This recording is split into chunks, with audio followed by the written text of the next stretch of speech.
Before you run it out of the store on this podcast, you should know that it contains a few rude big job words and discussion of a few headlands you might not want to talk to your wee big hags and lads about yet. Check the show notes for details.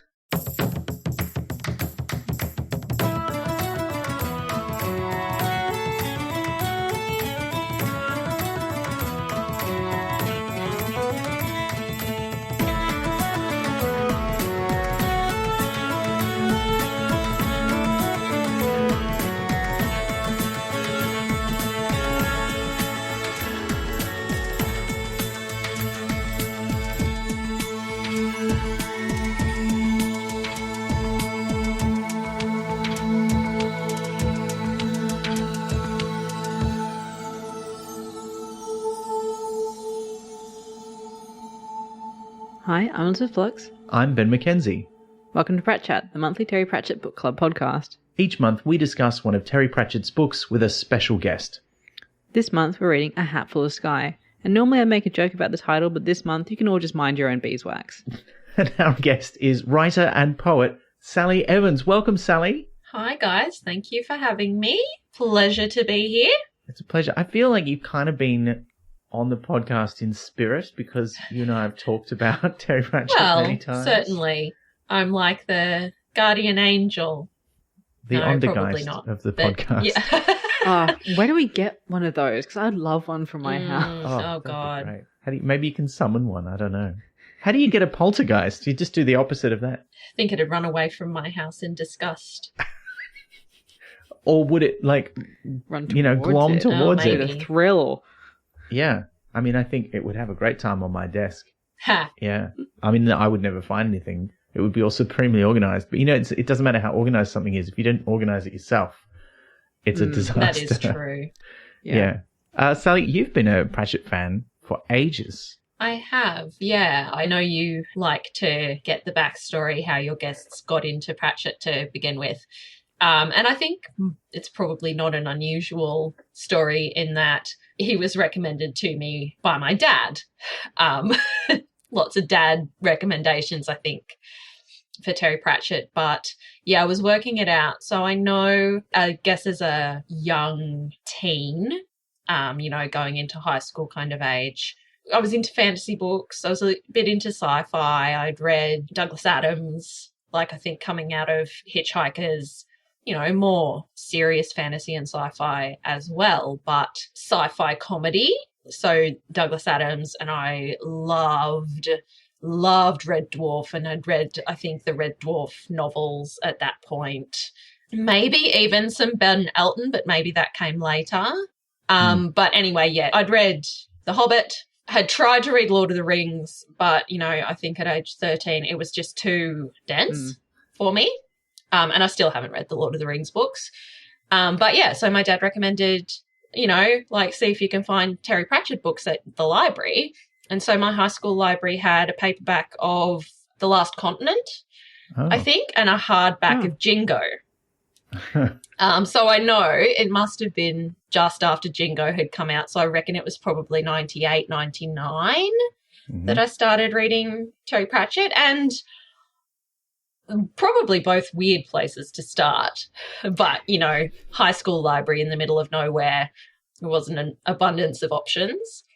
So yeah, I read both of those, and I did really love them. Rincewind as well. And yeah, so then kind of went back and started with Colour of Magic, just went straight back and did it as chronologically as possible. And, it was kind of if I had birthday money or Christmas money, I'd get the bookshop in the little town I grew up in to order the next one that I needed. So I've got all the little paperback copies that I got for $14 or whatever it was, ordering them, and then 8 weeks later get a phone call that, the books come in, and it's I can devour the next one. And it's always been the Discworld ones specifically, so I haven't really ventured into many of the other Terry Pratchett books. So the Truckers and that kind of thing I've never really done, but Discworld, and then gotten into the Tiffany books, obviously as an adult, which is interesting as well. But yeah, that's my story. Well, they started coming out once we were all adults, I think. Yeah, I think it would be very interesting to be a young girl in particular, but a young person reading these books you know, synchronously, like as a teenager and seeing Tiffany kind of age up with you. Like, I sort of wish that was like something I could experience rather than having to come at them as an adult. And particularly, I think, like We Free Men and Hatful of Sky, like they're still a little bit too children's book / young adulty for me. So for me, it's probably Wintersmith and onwards where they really grab me, which is not to say that there's not great things about them. But it's like, yeah, I think coming at it as a young person or coming at it as a parent with a young person that you're reading them with, I think would be a very interesting and a different experience too. Yeah, I had that feeling when reading this book and also the previous one, like how would have I felt as an 11-year-old reading this? Because like growing up, I had, you know, Harry Potter, who was like sort of the same age as me all the way through, and also like all the Enid Blyton school books. So I'm like, okay, so I could have had Tiffany in her frying pan, or I could be like, well, me and the other girls can send this uppity little girl to Coventry because she thought she needed to be taken down a few pegs or two. So like I was like, yeah. So I wonder what would that done to my psychology. I think Tiffany's a more rounded female role model than maybe some of us might have had. Yeah. You know, not to disparage my Babysitter's Club and Nancy Drew kind of role models, but yeah. It's weird because I don't remember reading a lot of books where the protagonists were kids, which seems ridiculous to me, but I know it's true. The ones that I do remember reading, I used to collect, I didn't get that many of them, but there were these books about, it was like Tom Swift Jr., and they were like these really old school, they're like written in the 50s or 60s. I think it must have been the 50s. Right. And they were like Flash Gordon style sci-fi, but they were about this kid who was the young kid in a family of sci-fi adventurers. And so I read those and they were kind of fun, but I kind of grew out of them pretty quick because I was like, 50s sci-fi. Well, I had Just William, so as we all know what it's like to be chased out of our neighbour's orchard after stealing too many tadpoles from his pond, you know. So universal. Yeah. I grew up in a country town. I know what that's like. No, I really don't. But no, I feel sort of the same way, Ben. Like, I think certainly by the time I started reading Terry Pratchett books, most of what I was reading was adult fiction, probably sort of by that point or on the cusp of it. And certainly the protagonists, I think, were mostly older than me, older teens, young adults, or adults. Yeah, the only other thing that was even close for me was the Paul Jennings books, where fair. all his protagonists were teenagers, but it was always a new character every time, which was the weird thing about the TV show around the twist that adapted them, is that then all this weird shit just happened to this one family, and it was a bit like, which vaguely echoes his own experience because he did kind of live in that kind of you should read his memoir. It's very good. Oh yeah, no, I'd love to. Well, look, we should get into this book, and maybe we can try and imagine what it would have been like for us to read it as 11-year-olds, because that's how old Tiffany is in this book.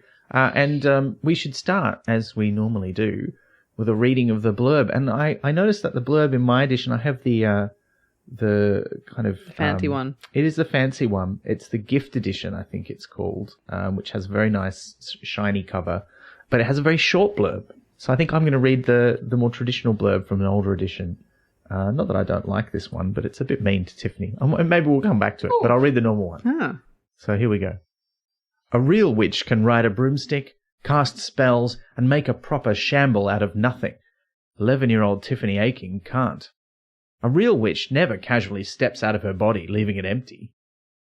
Tiffany does. And there's something just waiting for a handy body to take over. Something ancient and horrible, which can't die.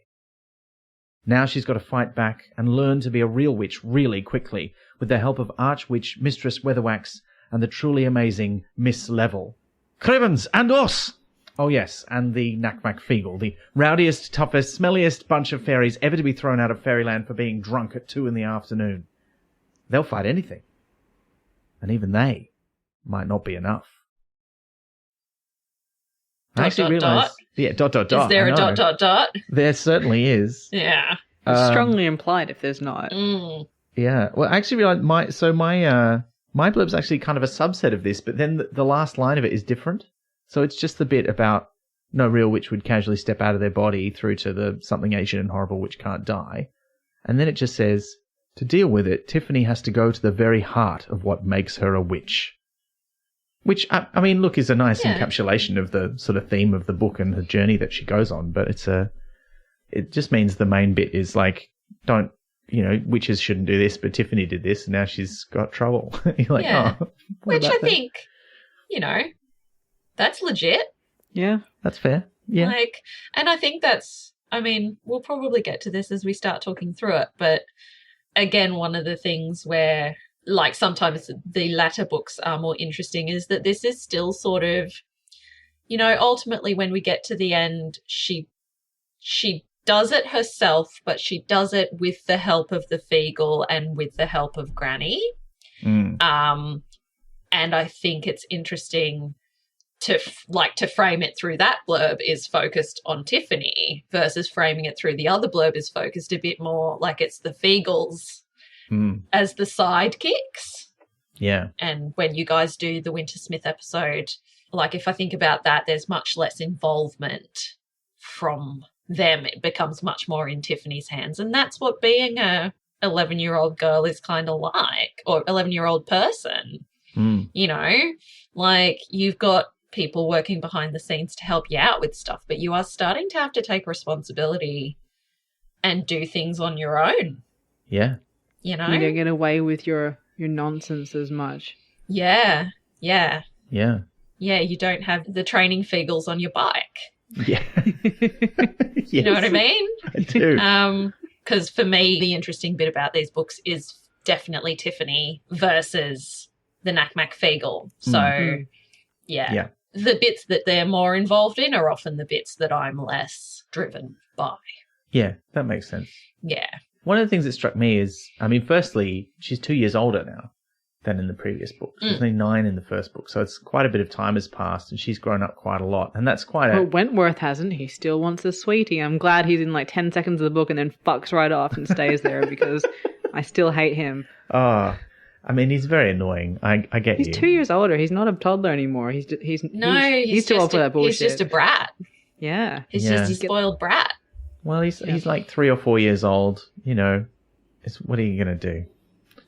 Teach him some responsibility. I'm sure like Tiffany wasn't like that at 3 or 4 years old. Well, that's true. And this is actually where I was going with that. I was thinking that for us, like when we think about what we were doing at age 9 to 11, that's like the middle of primary school. That's like, getting towards the end of primary school by the time you're 11. You're probably in year 4 or 5, depending on, how old you are. And how precocious. Yeah. But for Tiffany's world, a lot of those milestones happen quite a lot earlier. Like where you have to be more independent, where you go off. We're talking about, very agrarian. Yes. And I think it's in the book. She's sort of on the young side to go off into service, but it's not unheard of. Yeah. Because she's got her prowess with cheese and that kind of thing. She's probably on the young side to be leaving home and going into that role, but not absurdly so. Like it's not like her parents would be like, oh no, she's far too young for that. They're like, well, she's a little young. She's a very responsible girl with her head on her shoulders and she can write and read. Like, absolutely. It's not like she's going to school. Yeah. It is a different developmental kind of timeline, I suppose. Yeah. And it's kind of inevitable reading this now, in the modern context, for me to think about it in contrast with Harry Potter, the archetypal, like, young person finds out they're magical and learns how to do it series now. It's got some similarities. There's a secret, it's a secret world that she's entering, which is interesting because witches are not a secret in most of the Discworld, but I think to make it work and to make it sort of a bit more accessible to a round-world audience, Pratchett's decided that the people of the Chalk don't like or trust witches. And so there's this whole thing where they're going to tell a story to her parents, which is not really a lie, but it kind of leaves out all of the witch stuff. Yeah. And there's that great line, when they're up in the hills and they're going to walk up and meet Miss Level. She says, now we're going to wait until just before the coach gets here, and then we're going to walk off, and then the cart guy will tell your parents that he dropped us off just before the coach arrived, and that will be true and everyone will be happy. Yeah. And it's kind of nice that way, even though she seems a little bit she's a little nervous about it. I get the impression that it's a bit new to her recruiting young witches from the Chalk, well, obviously from the Chalk area because Tiffany's the only one, but from a place where people don't trust witches, because up in the Ramtops, everybody is like, well, we might not like the witches, but we trust them. We know they're a part of life. Yeah, we need them. Yeah. So there's that whole story, where she's going off into service, and she leaves, and the leaving sequence there's a lot of really nice moments. Like, I didn't know what to expect with this. It's really, I didn't grow up in the country, how the Chalk is, but I did grow up in a rural area. And I just found there is something so simple and evocative about that little sequence. And it's high summer and it's hot and dusty and quiet and dry. And I could feel it. Yeah. In a really like visceral kind of specific way. And like that particular bit. And just the solitude of it and the being alone with yourself and your thoughts kind of thing. And traveling a lonesome road, I loved that bit. Yeah, there was it also reminded me both of Tolkien and also Diana Wynne Jones. There's a real sort of Howl's Moving Castle feel, the book to it, because there is one of her sisters in the book, not so much in the movie, who goes off to get trained with the witch, and that whole sequence with Miss Level reminded me a lot of that. Yeah, there's a whole lot of different things that reminded me of that. Yeah, it was great. And it's interesting coming at it because it sort of teaches you what witchcraft is from the perspective of maybe you've never met proper Discworld witches before, because I think he has written this book with the assumption that you've probably read The Wee Free Men, but that might be all. Yes. And unlike a lot of Discworld books where there's only a little bit of information about how things work, there's enough to get you through the story, this one kind of goes over a ground that's been really well trodden, I think, in some of the witches books, but it comes at it from a different angle, like all the stuff about what witchcraft is really about, which comes in towards the end, and in the middle as well when she's doing the training stuff. And I really liked it because it was just a new perspective on that, because it's a different audience, not just the reader's audience, but as in Tiffany is a different audience. We haven't really had a proper apprentice witch from this perspective. I was just thinking that all the other in the Discworld witches books, they all already know how to do it, basically. Even Magrat in the first books, she is already a witch. And even Agnes. The closest is Agnes, and I'm struggling to kind of think of anything rude to Agnes. I'm struggling to think of anything particularly magical she does, apart from having Perdita in her head. And the voice things. And the voice. But whether that's magical or just exceptional. But I think she gets it though, because she's part of the coven that she's part of. That's right. She already. Yeah, she's got her bona fides. And she's sort of resisting it. She's like, I know what it is, and I don't want it, but you really want me to do it, which makes me not want to do it even more. which is kind of nice. And here Tiffany has a little bit of that. Tiffany's much more like, I can do this thing. You guys don't think I can do it. Just let me do it already. Stop pestering me. I can do it. Why do I have to learn how to do it when I can already do it? Yeah. Which again is there's a sort of petulant teenageness to her in some ways that I think is really well captured. But also the whole thing where I keep thinking about it as her stepping outside of herself, which I think is the phrase that she uses in the book, which is the thing that attracts the hiver, this weird, which we'll talk about in a second because it's introduced very early on in the book. And she does it.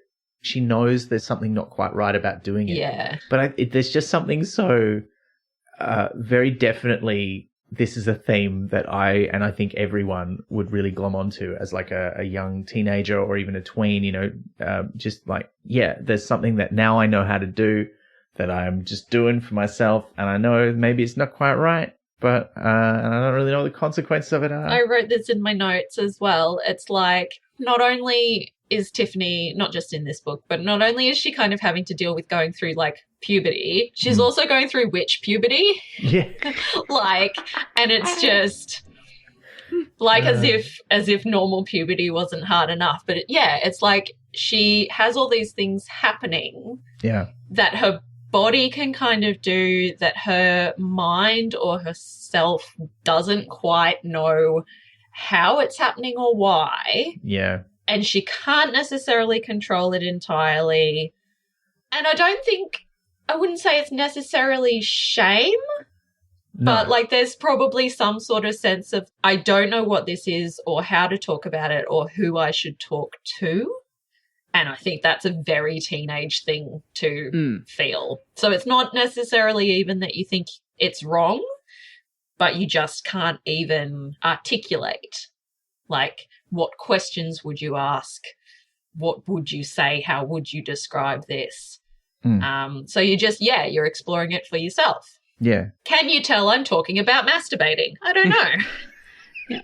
In terms of symbolism, is like the hiver in some ways, not entirely, but in some ways like the monster you become as a teenager sometimes, where you just act like a massive jerk to your loved ones, and you know that it's not you, and you know that it's going to pass eventually, but there's words coming out of your mouth or behaviors that you're doing that you're just like, what is this? Why am I doing this? Someone stop me. Now I'm calling my best friend like a jerk. Like, that kind of thing. And also, it's called the hiver, which is like pimples.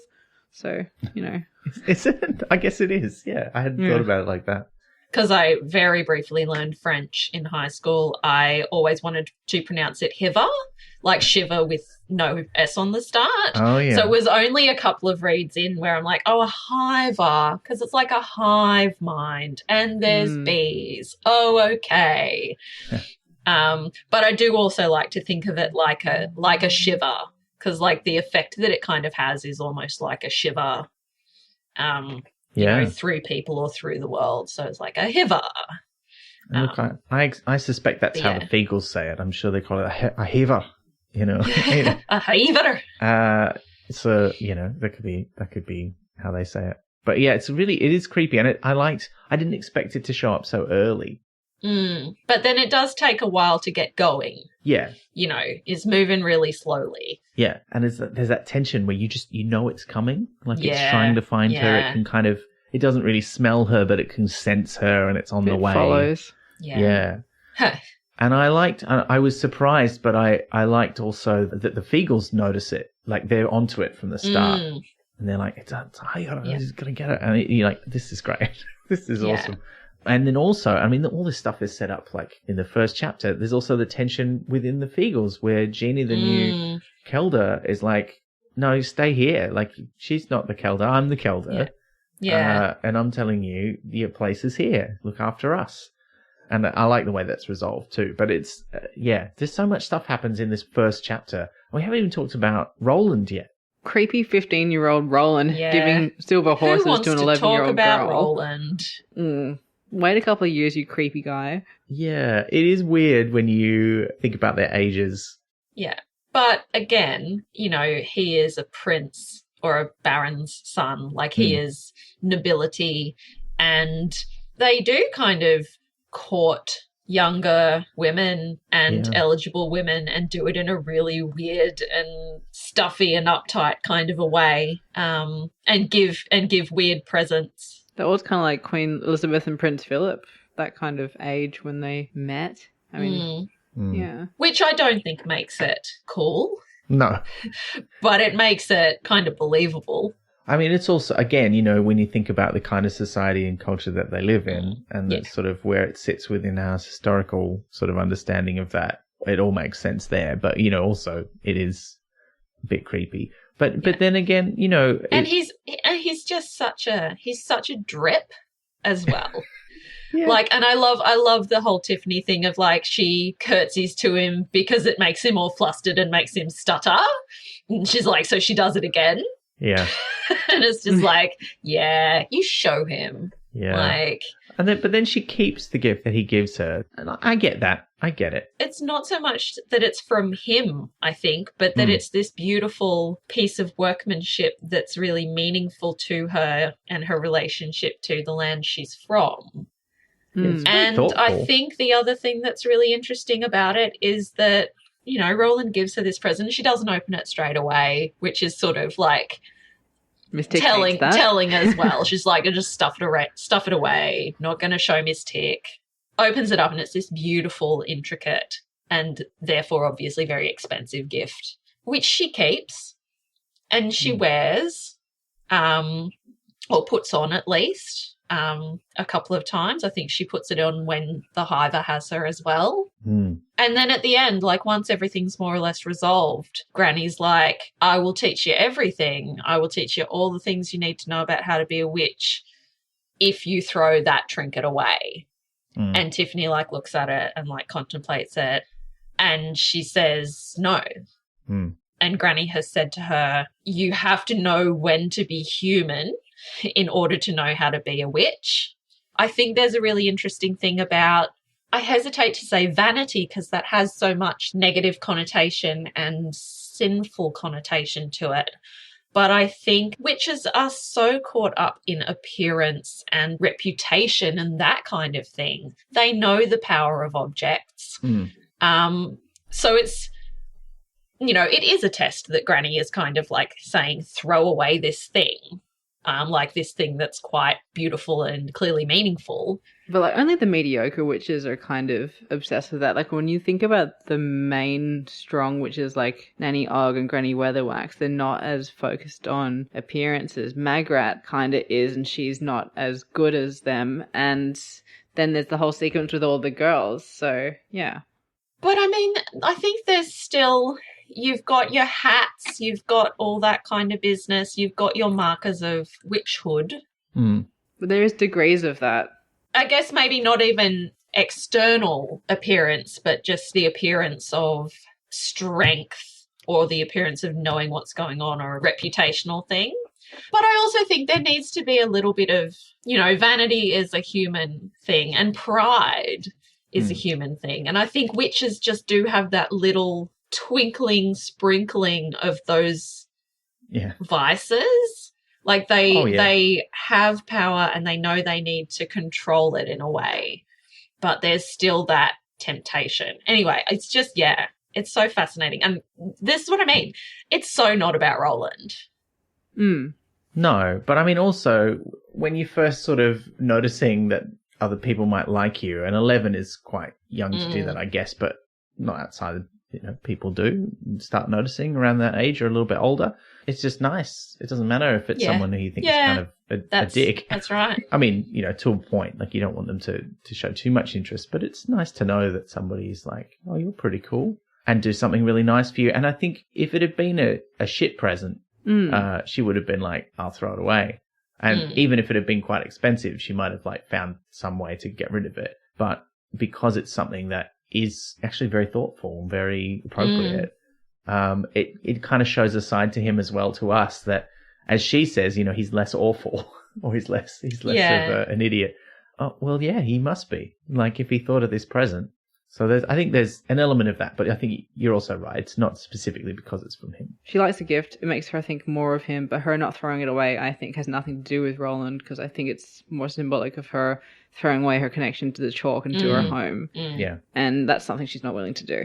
Yeah, totally. And it's nice that we get introduced to the horse, the white horse in this book, and it becomes, you know, a real symbol of the chalk and that place. Beyond the things we already know about it, and drawn from, you know, Terry Pratchett's real place where he lived, you know, not far from where he lived anyway, in Uffington. There's a real white horse. So it's very nice. And it ties into the idea of like appearances aren't necessarily tied to what something is. Like the horse doesn't look like a literal horse, it's the essence of a horse. So it's kind of, Tiffany doesn't look like a witch, or her name doesn't sound like a witch, but she is like the essence of one, more so perhaps than all of the other prospective witches around her. So it's there's nice parallels throughout.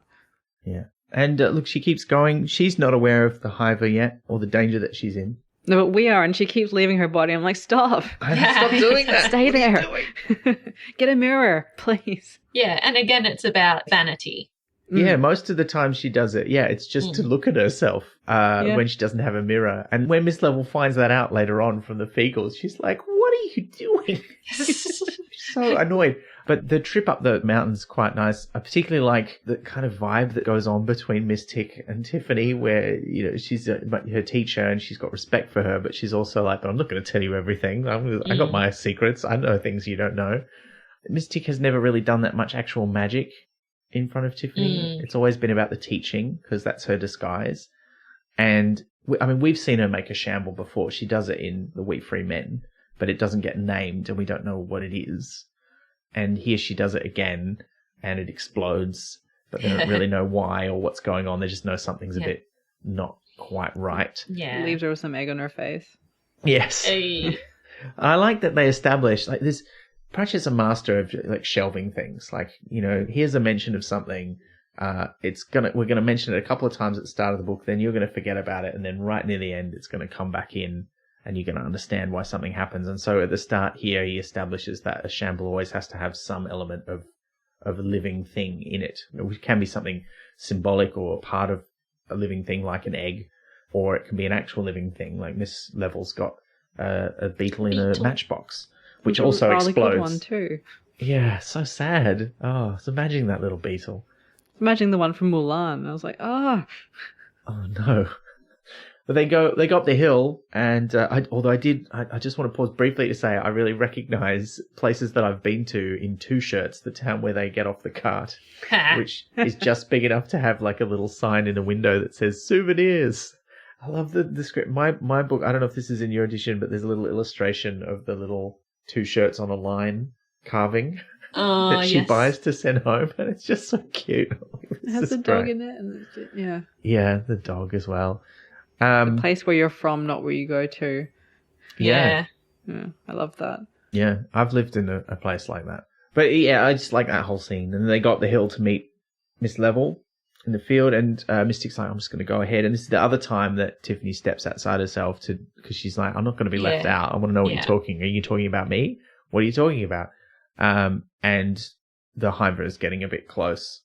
And so both of the other witches sense it. They do their shambles, which explode. And they're like, have you been doing anything? 'Cause they speak to Tiffany. And nothing.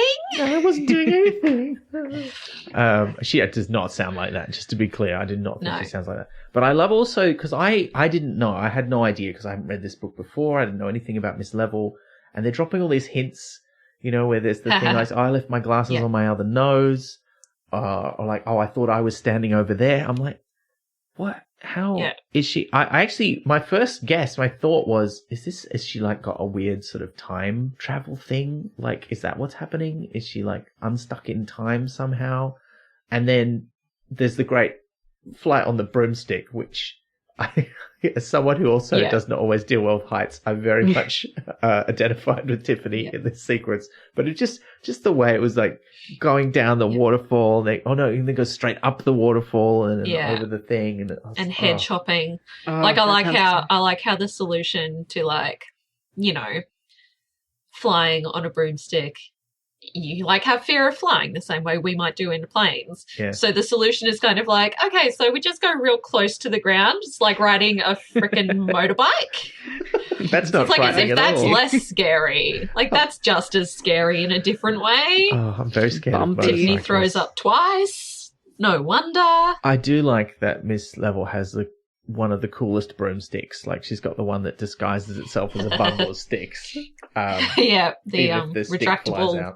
Yeah, that retractable was very handle. Cool. Flies. She's 100% someone who'd have a folding bike. Yeah. Yes. It's a commuter broomstick. Yeah. Yeah, nice. Oh, that's great. But then they arrive at the cottage and Tiffany tries to make herself at home. I like that she's got a fairly typical witch's cottage. Like it's more the things that are in it that make it a bit different, and her. But there's a few nice little touches. Like she's got garden gnomes. Yeah. Like, haven't seen those in the Discworld before. Okay, this is great. And she's got the circus posters up around the place, which we later learn is because she was in the circus. And and it's all very jolly. It's all like very doilies and blankets, and there's a chest of drawers in the bedroom versus Tiffany's bedroom at home where it's the place you go to sleep. Like, so it's just very Spartan. And then Miss Level, like, she's quite, probably not extravagant, but I think if you're thinking through Tiffany's eyes, there's a lot in that house. Yeah. She's someone who'd have a good chuckle at an Anne Geddes calendar in the shop, but not buy it. That is the most accurate But I mean, description. she's also,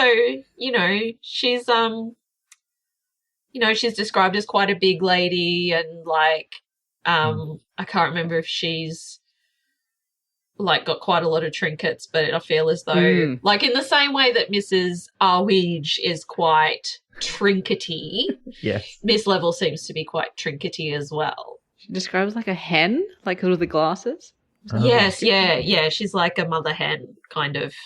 That's right. Yeah.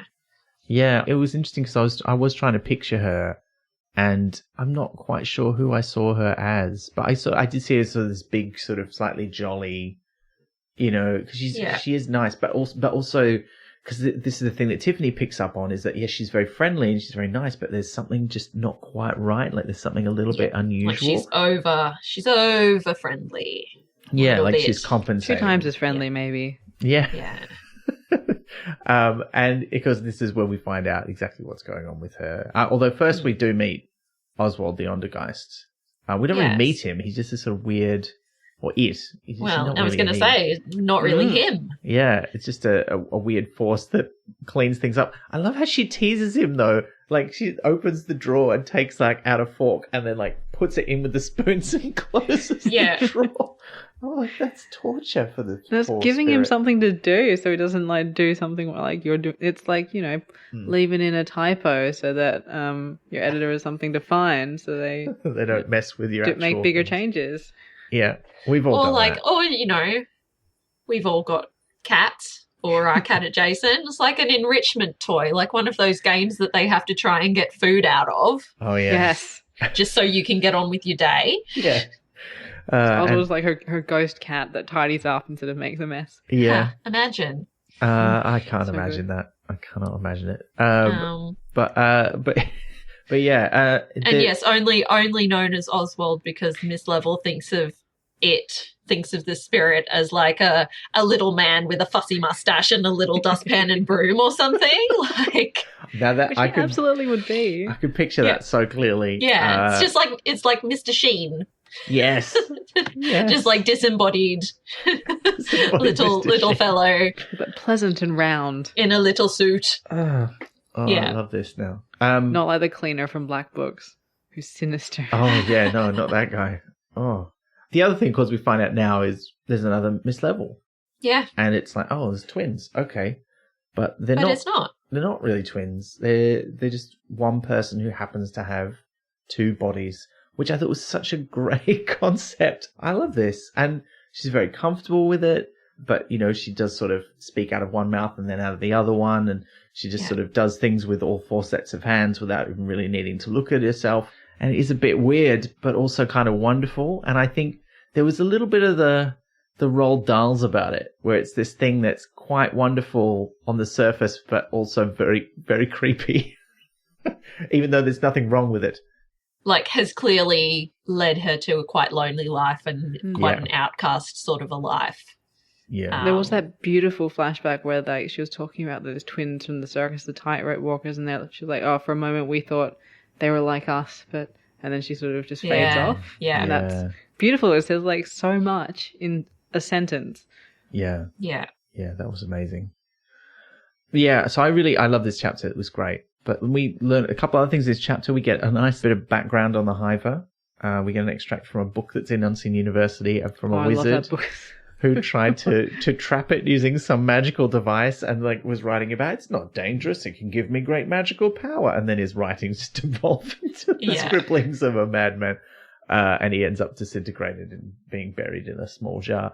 And I thought that was great. Which I wonder exactly how that went down. Yes. Like, because the Hiver is not a physical force until it's part of you. So I was rereading this, like, that little bit today, actually, and I'm like, oh, this is potentially upsetting because, like, this is him scribbling frantically while the other wizards are hammering on the door of his locked study, and I'm like, did they kill him?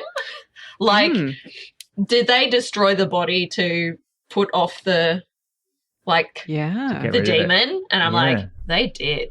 Well, they might have. I wasn't sure about that because that was my first thought too. But there's also... Because I think, the only danger from the Hiver on a physical level is from the Hiver's host. Yeah, because surely. It does sort of destroy you, but it's kind of intimated it's not a physical destruction. It just destroys your mind. Sends you mad.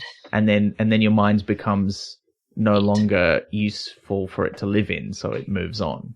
Well, isn't it like power, like true power corrupts everyone, and it gives you, like, it augments the worst parts of you, so it destroys you through yourself.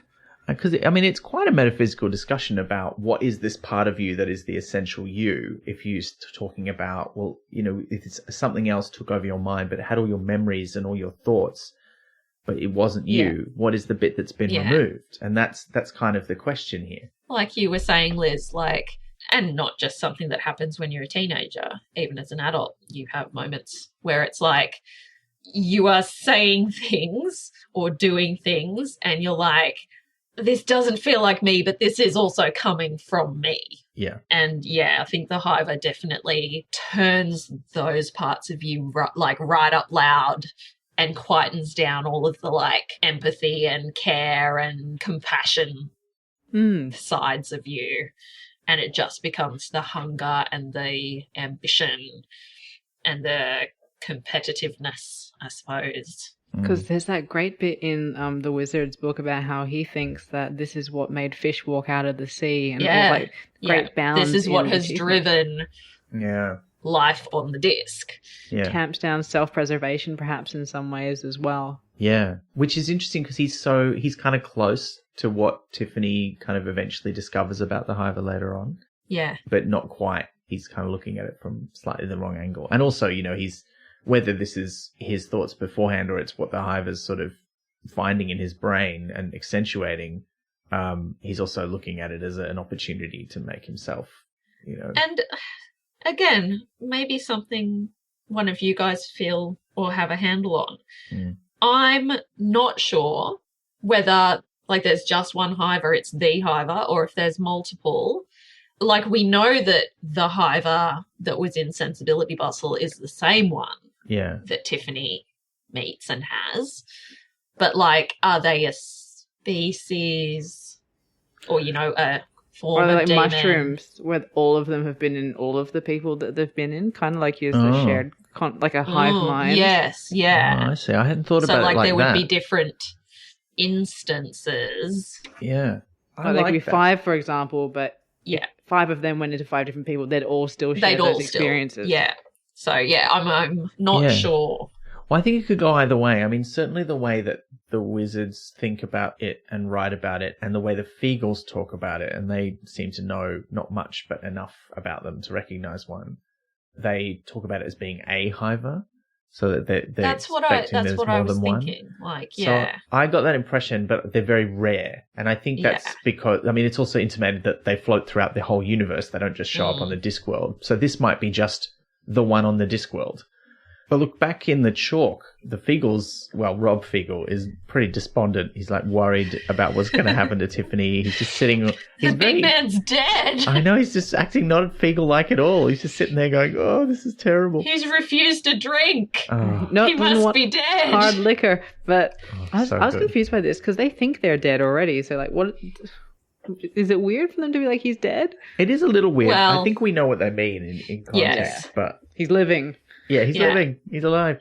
Because they think they've died and now they're in the afterlife. So I guess they can still say, "I'm dead." Because they can die in the afterlife and they supposedly I think go they back recognize. to the... It's weird. I feel like they recognize it as dying. It's just that what happens next is life, not death. Yeah. But fair point, Liz. Yeah. Terminology thing. I was like, well, you call it something else. But I loved that whole exchange. It was great. Because it was all in their voices. And it was just a joy to hear in my head. Oh, yeah. And I like I said before, I like the way that it's resolved where Jeannie comes up to him and is like, "All right, look, you got to stay here. I know you're worried about her, but it's a Hiver. You can't kill it. You're going to die. Promise me you'll stay here." And he's like, "Yeah, I'll stay here." And then she's like, "All right, good. Now, as Kelda, I'm ordering you to go and save the hag." Yeah, it's just really nice. And then just some of the little details that we learn about Feagle life.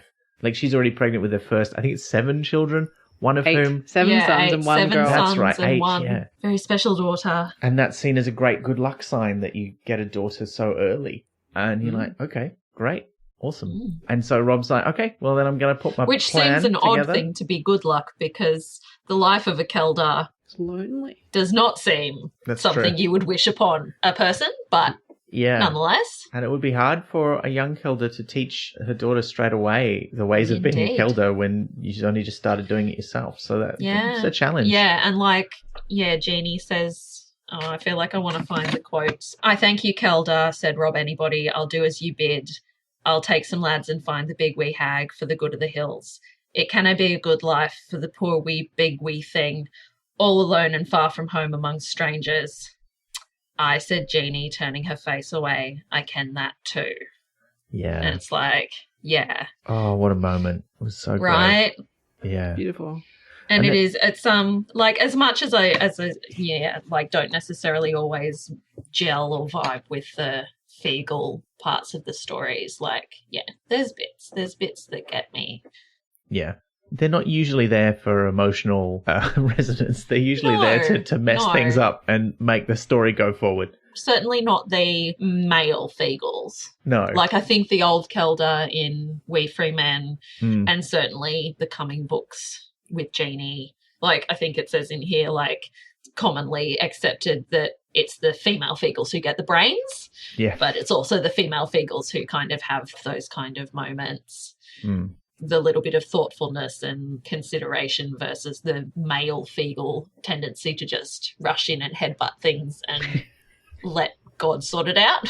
Yeah. Yeah. Yeah. And look, they get straight on it. And there's the best sequence where they're doing the classic, like, three kids in a suit, but a whole bunch of Fiegels in the thing. And I love that it becomes a little, like, microcosm for society, because they're perfectly fine living in basically a monarchy, but when it comes to, like, being in the different parts of the body, suddenly they're like, oh, you in the stomach don't know what it's like here down in the feet. You've got no idea. And it's so good. And the image Don't of make them me come down there.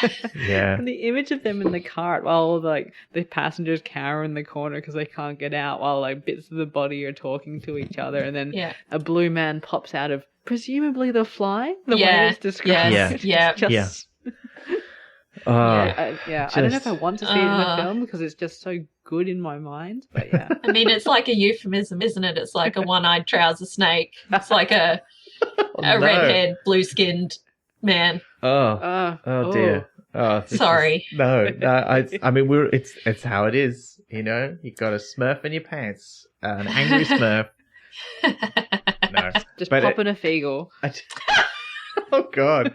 Sorry, ruined all intimacy forever. No, that got me. That got me. Great. Just think of that way. Yeah.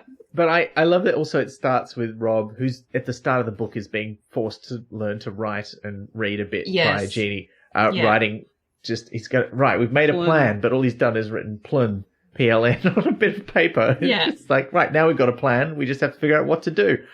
Yeah, he has a plan. Well, it's good that, like, because whenever you say the plan aloud, it doesn't work. So that's true. Yeah. I also like that they introduced the new Gonagal, because the old Gonagal has gone. He's gone back to his homeland because he's getting old, and the new one is one of the Kelda's brothers. I feel like we didn't appreciate Liz's joke there. Which did I miss it? He's gone. He's Gonagaled. Yeah. Oh, he's Gonagaled. He's gone. No.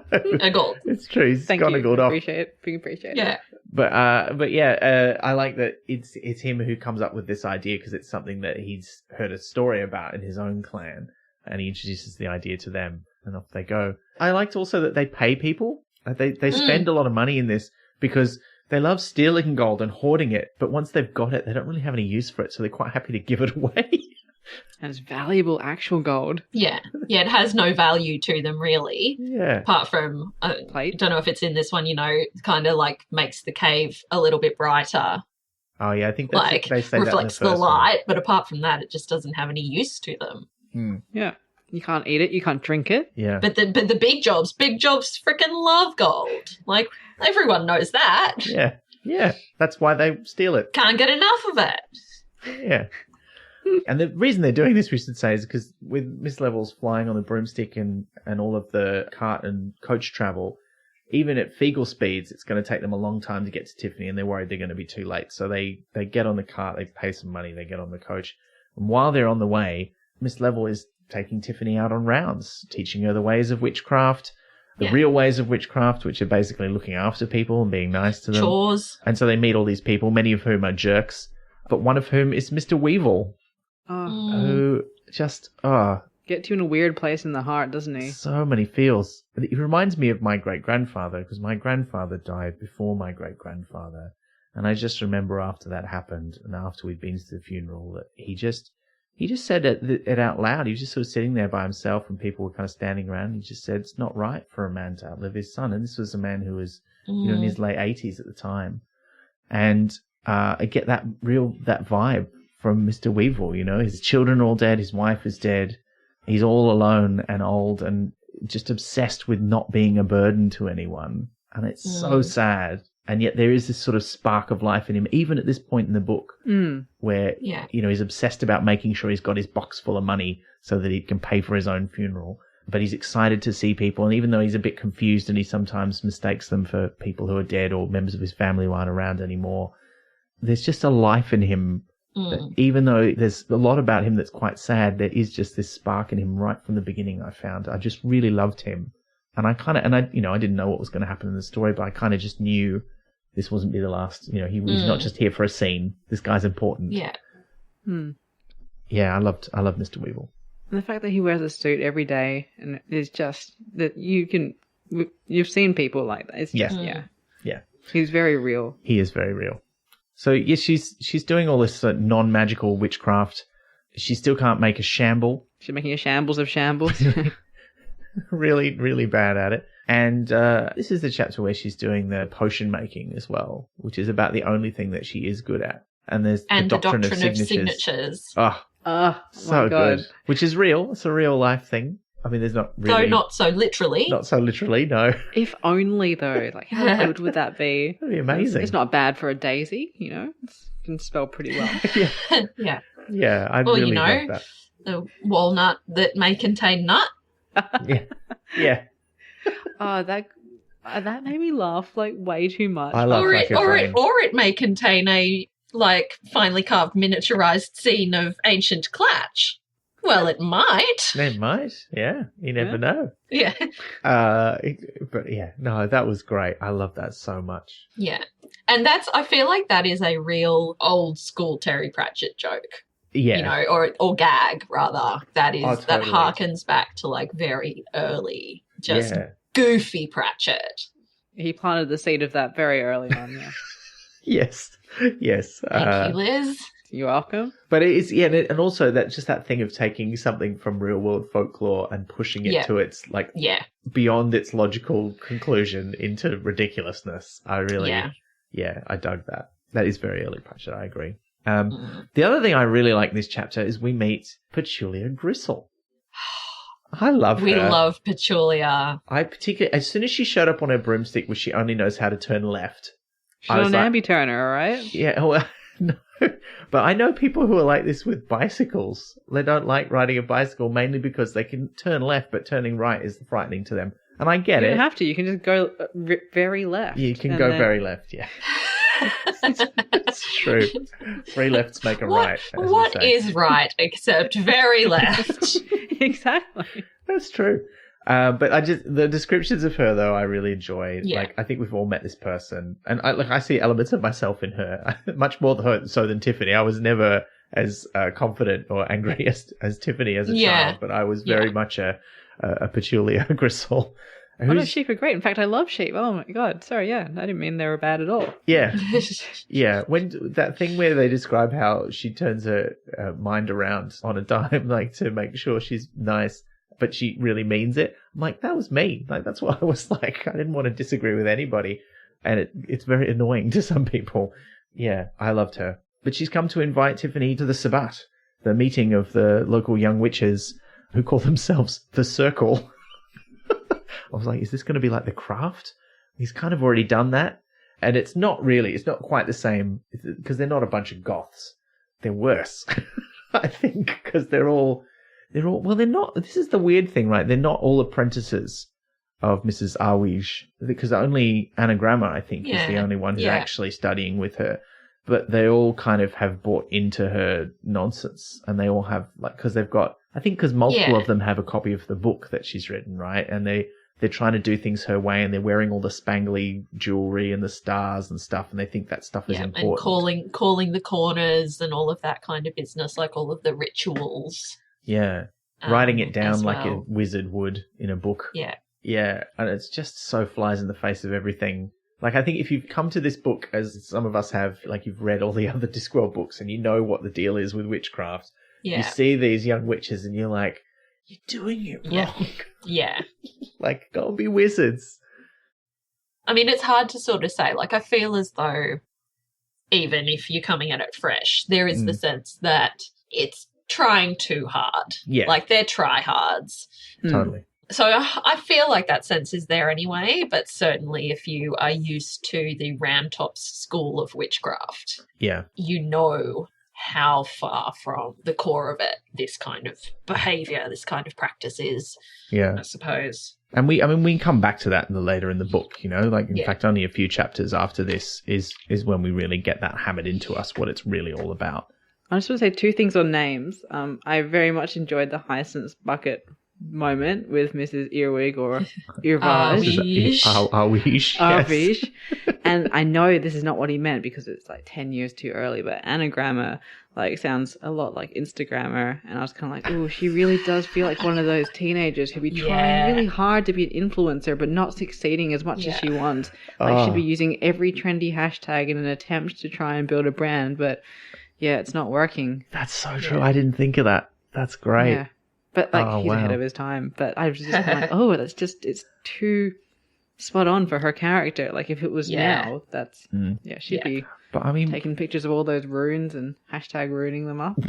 Yeah, but I mean, you know, Pratchett has such a gift for character names, and I think in this book, like it's really on display. Like all of these young witches have such great names, like Gertruda Tiring, Harrietta Bilk, Dimity Hubbub. Like these are just this is so great. It's so great. And I was looking up a list of their names to make sure I didn't miss any, and I get the impression maybe one or two of them, like surely I think we're going to see, this is not the last we've seen of Anagramma, but I think maybe one or two of the others will pop up again as well. Certainly Petulia, who is clearly the best one apart from Tiffany, and I'm so glad that they become friends. This is also such a thing, like this scene is so, like we've all had this moment at some point, probably multiple times in our teenage lives. Like this is such a high school thing where people invite you in, or you're the new kid invited into a thing and you just say the wrong thing and everybody laughs at you and you feel miserable. And it sucks so bad, like, because we know that this hat is real. Like we know that if Granny Weatherwax gives you an invisible hat, you have an invisible hat. Like her headology is watertight, but no one else can see it and they all think it's ridiculous. And it's particularly bad because it could have been her moment of being in with them, because they're all quite impressed that she seems to have met her, even if they're a bit skeptical. And then she says the thing about the hat and they're all like, what hat? And then she tells them the story and they're like, nah. And she runs back to the cottage and has a big cry. You big idiot, baby. And we're like, no. It's like, no. Oh, no. And it's upsetting because it takes the hat from her because she can't feel it anymore. Yeah. Because that's headology. Because that's headology. It makes her doubt herself, and so it's gone. You're right. That's a theme as well. Don't think about what you're doing, otherwise you can't do it. Yes. Yeah. Which is why I think she has such trouble with the Shamble. Although I think there's a couple of ways to read that. That is very much how the shambles are set up to work. And it's this weird thing for me. Like, I've read the Discworld books and, like, they're so much a part of how I think, I guess, that I'm like, I'm not sure if this is a concept that I've come up with myself or if Terry Pratchett has had it somewhere else. But I feel as though the shambles, they seem to be a way to get your mind out of the way and let your, like, hands and your body work things out for themselves without your mind overthinking it and like getting in the way. Like similarly, I guess, to how Miss Level functions. Her two bodies just kind of work together and do things.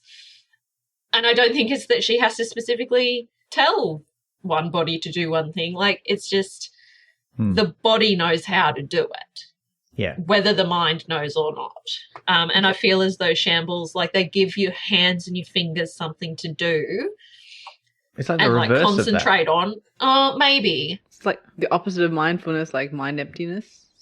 Yeah, or it's like, or your mind is so concentrating on the shambles that you kind of can become open to influences that you wouldn't notice if you were looking specifically for them. Yeah. I don't know. Anyway, yeah, like, no, I get it. they're a weird thing, because I think even when Miss Tick is kind of talking about what they are or what they can do, they can focus your magic, or they can be used as a curse net. You can kind of use them for, like, they're like a Swiss Army knife, she essentially says. Not Swiss, obviously, because there is no Switzerland, but Patch Army knife. one of those Army knife. utility knives, like I think she says. Yeah, yeah. It's like if you think too hard about breathing. No, it's So great. yeah, so it's like they're very multifunctional, and yeah, like it's sort of not clear kind of what they do or what their limitations might be. They're almost a conduit for power rather than power itself. Well, or yeah, something powerful, which I think comes back at the end with Granny as well. A magic wand isn't magic because it's magic. A magic wand is magic because the person using it is magic. Shambles, I think, are a bit the same. Does Granny never makes a shamble, I don't think. Not even in this book, does she? She doesn't really need one. I don't believe so. One of the things I found really interesting is how important they are in this book, where we've never heard of them before, but we've spent lots of time around the witches when potentially it could have been useful. But I think Granny and Nanny are sort of old school and powerful enough. I think because I think both of them are like among the most powerful of witches. They probably don't need one. You know, they can just sort of sense things anyway. Yeah. And Margaret is too caught up in the sort of rituals and the, you know, the more new agey stuff, like with her Ethame and the crucibles and stuff. And she doesn't need one either because she's doing something different. And then, you know, we don't really see any other witches. And I feel as though it's probably, although I guess that maybe doesn't play out with Miss Level, but I think she's probably had a pretty, I don't want to say itinerant. There's a good word for when you are constantly traveling. But it feels like the kind of thing that's useful for a traveling witch. You know what I mean? Because it's just all the stuff you have in your pockets. It's entirely portable. Yeah. It's very much, you just make it in the moment. Which, although Miss Level seems to be pretty settled in her cottage now, there's definitely a sense, you know, being with the circus and, you know, having this kind of not entirely always comfortable around other people kind of existence. So I wonder if that's another sort of part of it as well. Maybe like when Tiffany's first asking about it, she asked, like, one of them says it's kind of like spectacles, and perhaps with Nanny and Granny, their eyesight is good enough. They don't need it. Yeah. Yeah. No, I reckon that's right. But look, this is why the hats vanish. This is why she steps out of herself to see if she can see it that way. And this is the moment when the Hiver, which has already sort of got her scent again, slips inside and gets into her mind. Such a creepy way too. Oof. I know, it's just the thing that it's like when she's like, because she has a little phrase that she says when she does it, she's just like, see me, when she steps outside of herself, and then before she can say see me not, it says I see you and now we are you. And you're like, oh no, this is a disaster, it's so awful. And Jeannie sees this happening. She does the interesting, great idea that, you know, the Kelders have this sort of access to the memories of other Feagles, and even the memories that they haven't had yet. And so she sort of sees across space and time and is like, oh no, it's got her. This is terrible. And then there's the whole bit where Tiffany wakes up and it's not really Tiffany. And but it's written. Sort of is. It sort of is and it sort of isn't. And, and I was really confused. What's happening? Because I didn't know. I think this is so great because you don't really, you're expecting, oh, you know, it's her body, but it's not her mind. But that's not what it is at all. It's mostly her mind, but there's something else driving it. And I was expecting an Animorph situation, but no. With the little, what are the little slug things called? The Yerks. Yerks. Never read those books, but I feel like I've learned so much about them through this podcast. But yeah, she's not herself because there's this other thing driving her, and she's being a jerk and saying what she really, really thinks in inverted commas, which is kind of true, but kind of not true. And she can also hear this other voice, like calling out for help and prompting her to remember things that she can't remember. And after she's a real jerk, she takes Miss Level's broomstick and flies off, saying to it, I love this bit, she's like, I'm not going to learn you, you're going to learn me, let's go. Yeah. And I was like, oh, wow. But her body still vomits. Yeah, I believe. control Like, that. yeah. Like, no matter how much she might try. I mean, I don't want to make the joke of what is a very serious book and timely, but the body keeps the score of vomiting. Yes.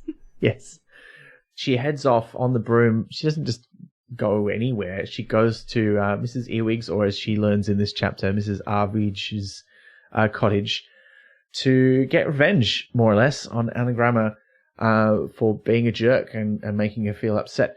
But basically by getting her alone and using this magical power that she has, that Tiffany already has but doesn't really know how to use yet, the hiver can tap into it, and it uses it to basically torture her. Like, it suspends her in the air. It turns the milk that she's drinking briefly into like vinegar or something. I can't remember what it was. And thistles, that's right. But then back into milk again when she drops it, so that there's no evidence of what she's done. Like, it's using Tiffany's mind, which would think of all these things, like how to get away with this stuff. And her power. Yeah, and basically says to Anagramma, you're going to help me be popular. Like, you're going to help me crack this social stuff, because then I'll be safe. And this is, I think, the first indication you get of maybe what the hiver's motivations are. And I didn't really realize it at the time, but thinking back, I'm like, okay, yeah, it wants to be in with the in crowd, wants to be safe and feel like it's protected. So she makes her go with her to Zack Strong in the Arms witch supply shop, which I love this. Sally, we talked about this the other day. You haven't read the short story, The Sea and Little Fishes. I have not. But Zack Strong in the Arm shows up in that story selling Lucky Charms at the witch trial that happens maybe a year or two before this. I'm not sure if they specify whether it was the immediately previous one or not. But it was just a delight to see him again. And to see he's got a whole shop full of witch supplies now, which makes sense since there's now this resurgence of interest in witchcraft and there's all these new young witches coming through. And they're picking all the best stuff. And it just reminded me of every shop you ever go into in Dungeons and Dragons that has like minor magical trinkets in it. Because there's a magic item in the current edition of Dungeons and Dragons called a Cloak of Billowing, which you can just at will make billow as if it's got wind blowing it around. And she basically picks out exactly that cloak, nice. and the really tall hat and the nice dress. See, whereas it just reminds me of every like off-brand Tree of Life crystal emporium in a small town I've ever walked into. So yes, different strokes, but yes, I do get the point. Oh, look, quite a familiar milieu. I grew up near Byron Bay. I've tried to block those places out of my memory. Yeah, fair. But yes, that is absolutely also what it's like. Except the things there are kind of really magical, or are they? Because when they start getting, a bit out of line and more or less threatening him and saying, you're going to let me buy all this stuff, and she doesn't have that much money, so you're going to give me a big discount. He threatens to bring his wizard out, Brian. Yeah. He's not really a wizard. Like, it's kind of revealed that he was at the university, but he was just like studying janitorship or something. Like, he wasn't actually a wizard. And then there's the horrifying thing where she turns him into a frog. And there's all the leftover Brian. Which just goes the chapter's called A Matter of Brian or something, and it's so the Matter apt of Brian, gross. which is such a good pun. Liz, that's why I brought it up. It's so good. It's so good. There's too much of him left over. I read it and I got the pun. Like, I got what it was a pun of, but then we got to the bit where he was turned into the frog and his literal matter is drawn up into the ceiling like a fleshy balloon. I was like, okay, this is top-notch Pratchett punnery. That is good. That is very but good. also just top-notch Pratchett body horror, which is not gross. Something we get very much of. But yeah. And like, we know, again, if you've read the Discworld books prior to this, like, we know that magic is a balancing act. Like, you can't just shrink something or turn it into a different form, because where does all the rest of it go? Like, that has come up in the books before. Yeah. But it's like, that's a real fucked up demonstration of a principle right there. Yeah, totally. And can I just say, like, Okay, so he's saying that he's a wizard.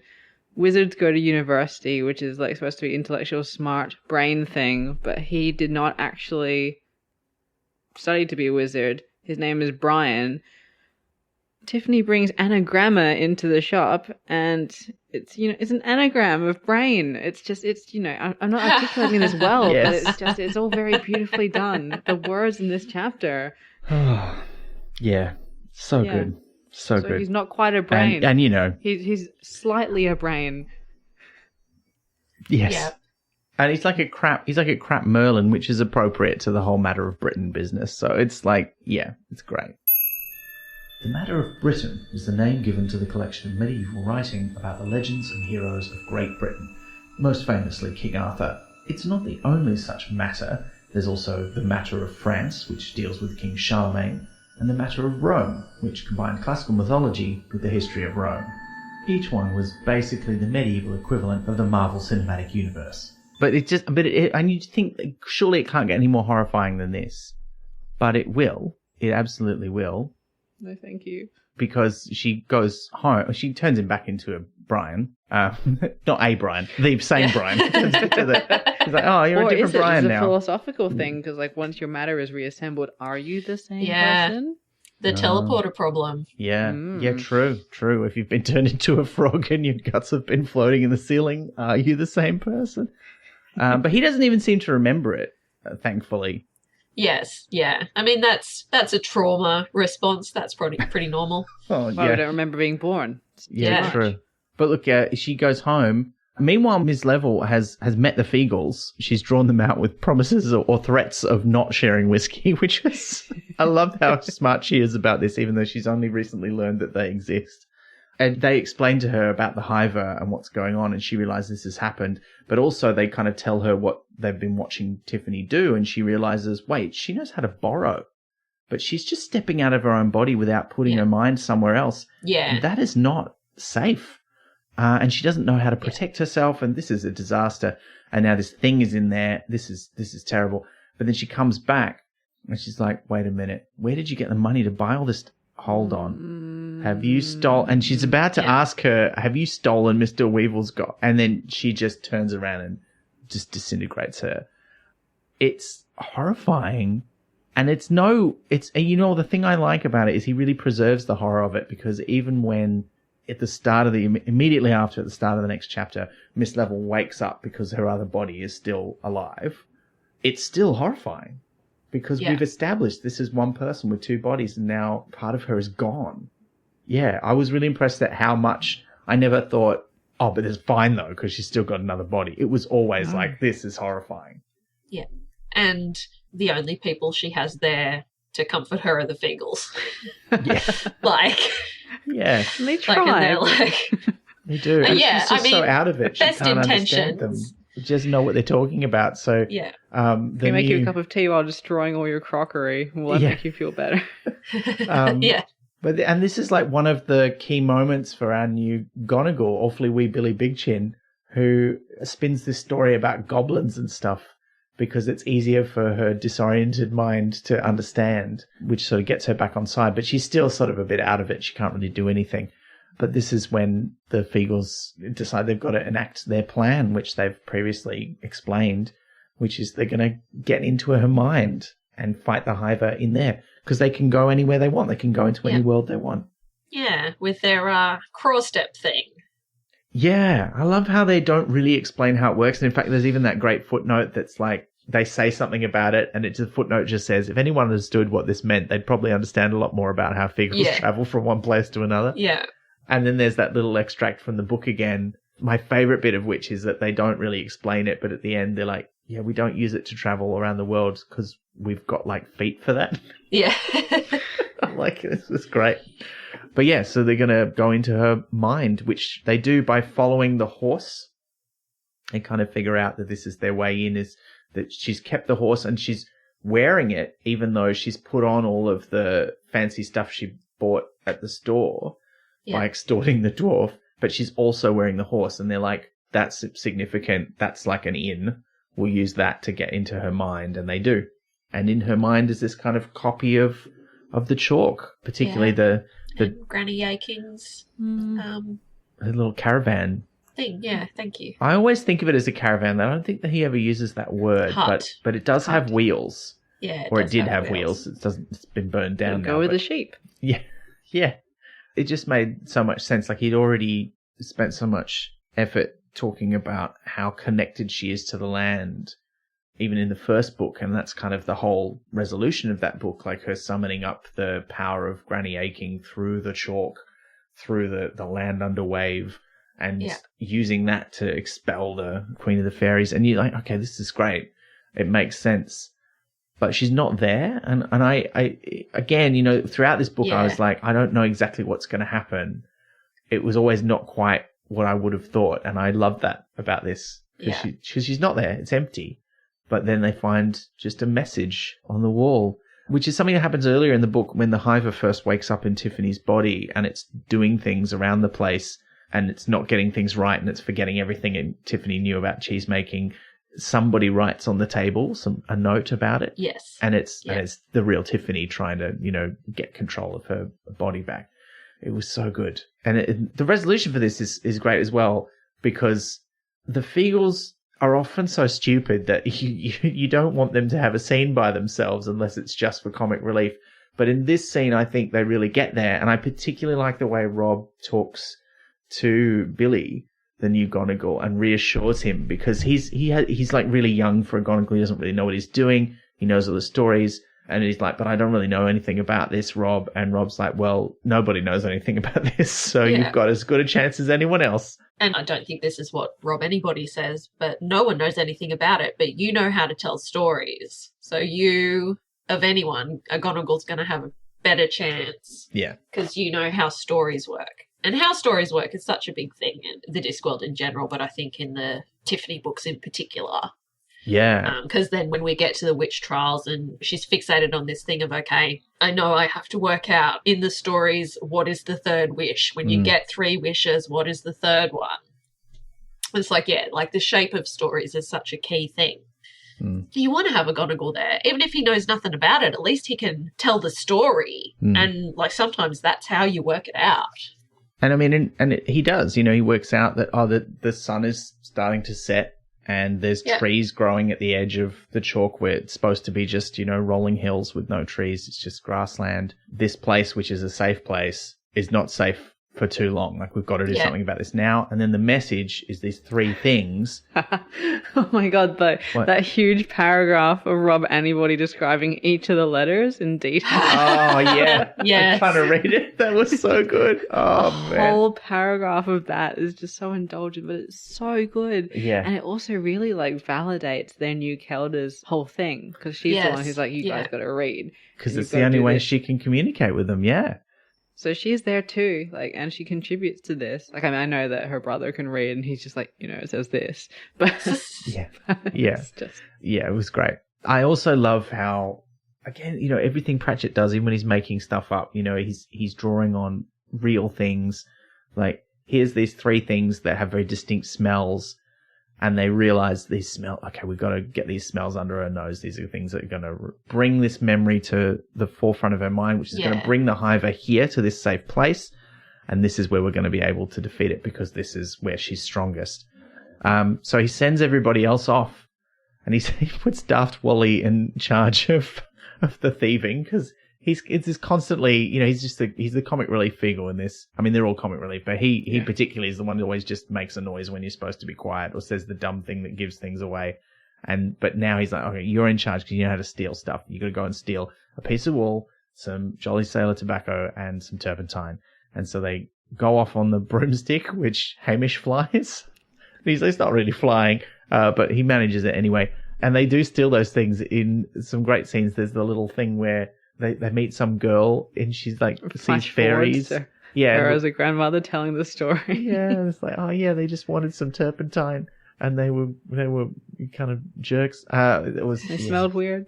It was great. Yeah. And then they dress up as a human again to go into the inn and try and buy some tobacco, which means they get into a bar fight and also get a little bit they want to get drunk, so they're having a fight over whether or not they are allowed to get drunk. And they kind of, this is seeded earlier on when they talk about the fact it's always difficult for them to go into a bar because they don't come out again until they're drunk. Yeah. But then they come back and there's the beautiful scene of Billy playing the mouse pipes and playing the really sad song about, people who betrayed the sacred oath of their clan, the mission that they were on, and telling them that he's ashamed to be part of their clan. It's just so great. Oh, I loved it. Well, and rob anybody's under a geese. He is. You can't argue with a man under a geese. They're a big bird. A very naughty geese. Oh, dear. And it works. The plan works. They make her smell the things, and the hiver comes to the caravan. The other Feagles come back in. They all fight the hiver off for a while, but Tiffany doesn't show until at the very last minute. It's revealed that in her mind she is the Shaw clans, and she sort of like the hills rise up and it's her, and she squashes it, which is metaphorically her like chucking it out of her brain. And I loved that whole thing. It was great. And then I was like, what the fuck's going to happen for the rest of the book? We're like halfway through. And I was like, but they've done the thing. And I was like, what now? Yeah. And indeed. Oh, but what now, Liz? Yeah. So much to come. Yeah, and then it was really good. But I was like, where do you go from here? Like, the main plot point is done, isn't it? No, as it turns out. But I thought that. But then as I kept reading, I was like, oh, of course. Yeah, it can't be killed. We've established this. Yeah. So just because so what have you done? You've just chucked it out. It's still here. And also you've got to get your own mind back in order, which is the next chapter where she's not named immediately, but we all are quite sure we know who it is because Granny Weatherwax has sensed this happening in a previous paragraph or two. And now she's there helping Tiffany to sort of get her mind back in order, to stop thinking all these thoughts that are coming from the echoes of the memories of the people that the hiver has been in the past. Including the wizard that I thought we weren't going to see again. Yeah, I love that he came back and he just won't shut up. It's great. Just do the work, Tiffany. Milk the goats, Tiffany. Like, just saying the person's name. Over and over. Telling them to do the things that they know how to do. Like, yeah, it was great. Not only that. I love the goats too. Especially Defiant Meg. Yeah. That line about, what is that? A goat is unsettling when you're used to sheep or something. Like, because a goat is a sheep with brains. Because a goat's a sheep with brains. It looks at you and it knows. Yeah. Just imagine her putting her hoof in the milk after all that, just as a power move. It's just, Yeah. Jerks. Yeah. Just eye contact. Just the whole way through. With those weird eyes that they have. Creepy eyes. Creepy pupils. Love it. But not only is Granny helping Tiffany get back into her right mind, but she also needs to help Miss Level, who has got one body. Yeah. And she's got like the equivalent of sort of phantom limb syndrome, except with a whole other body, which she can absolutely control as this sort of psychic force, more or less. But it's a bit out of control and not quite right, and she still doesn't feel great. She's starting to get used to it, like by doing, making the tea with her physical hands, but also there's two other hands like carrying things and moving things around and nearly dropping things. She needs a bit of a rest to recover from being half physically killed. And so Granny's like, all right, well, don't worry, make a list. We'll sort things out while you have a bit of a rest. And as she's going through the list, there's this great bit where Tiffany's like just dreading when she's going to say a certain name of someone that they have to go and help. Yeah. But she doesn't say it. And Granny just takes her off. Also, I love the end of this chapter where Granny has the great speech. I mean, the chapter's called Soul and Center, and this is, where Granny has the speech about what is the soul and center and heart of witchcraft, which is basically just helping people even though they would never help you or they would never say thank you. But you've got to do it because it's the right thing, and that is what witchcraft is about, not all the magic stuff. And and she's so emphatic and angry about it. And then she complains about Mrs. Earwig and how shit she is. And that's really like the Sea and Little Fishes. It really sets up this rivalry and how much bad blood there is between the two of them. But you don't really need it to get it on this level because we already know that Mrs. Earwig just does not get it. But it's also like, it's interesting because Miss Ewing's clearly written that book and she's influencing this younger generation of witches, including Anagramma, who's like the worst of all of them. And she even has a line about how wizard magic is proper magic. Like wizards are the ones who do real magic and witches don't. And it's just this whole thing about the internalized misogyny of it all. It's just, yeah, it's like, oh yeah, we got to be more like men if we want to be taken seriously, not like we have to be the best that we can be on our own. Like, it's just, it's aspiring to something that's not actually even true. Because, like, we've seen wizards and they're quite shit. Yeah. Yeah. Pretty shit. And it's like flying in the face of everything that happens in equal rights as well, you know? It's just terrible. It's depressing. Yeah. For every step we take forward, take steps back as well. Yeah. But, you know, that's not all Granny's got to say. She's also reminding Tiffany that the hiver is still out there and it's our responsibility to do something about it, as well as fixing the things she did while the hiver was driving her body around. Or she could off the hive off. It's bad. It's bad. No, it's fine. There's a nice bit right at the start with Miss Tick, and Miss Tick's like little teachings. Always face what you fear, have just enough money, never too much, and some string. Even if it's not your fault, it's your responsibility, which is deal with things. Yeah, I love that. Etc. And, like, they're all great. Like, they're all great. Miss Tick's little teachings, whatever you might think of Miss Tick. There's some solid teachings amongst all of that. Yeah. But, yeah, like, even if it's not your fault, it's your responsibility. The hiver found her, but she didn't summon it. She didn't conjure it. She didn't make it. She didn't call it. She just happened to be what it was looking for, but not out of her own malice or ill intention. I mean, it's misfortune. It's not her fault. No. But it is her responsibility. It's interesting, though, also, because I think that it's slightly contradicted by the way that she keeps reminding herself that it wasn't me, but at the same time it kind of was me. Like, there's that idea that it only did things that she thought of doing, but then thought better of. Yeah, true. Yeah, so the hiver being there isn't her fault. No, but the things it did. The things that the hiver did as her, they do have uncomfortable realizations about yourself. Yeah, well. Hell yeah. And it's that thing, you know, you can really beat yourself up for things that you've thought about but not done. And that's kind of what this is like, you know, if you've ever felt that, this is like your worst nightmare. Where like all those things you've thought about and not done is like, but also you did do them.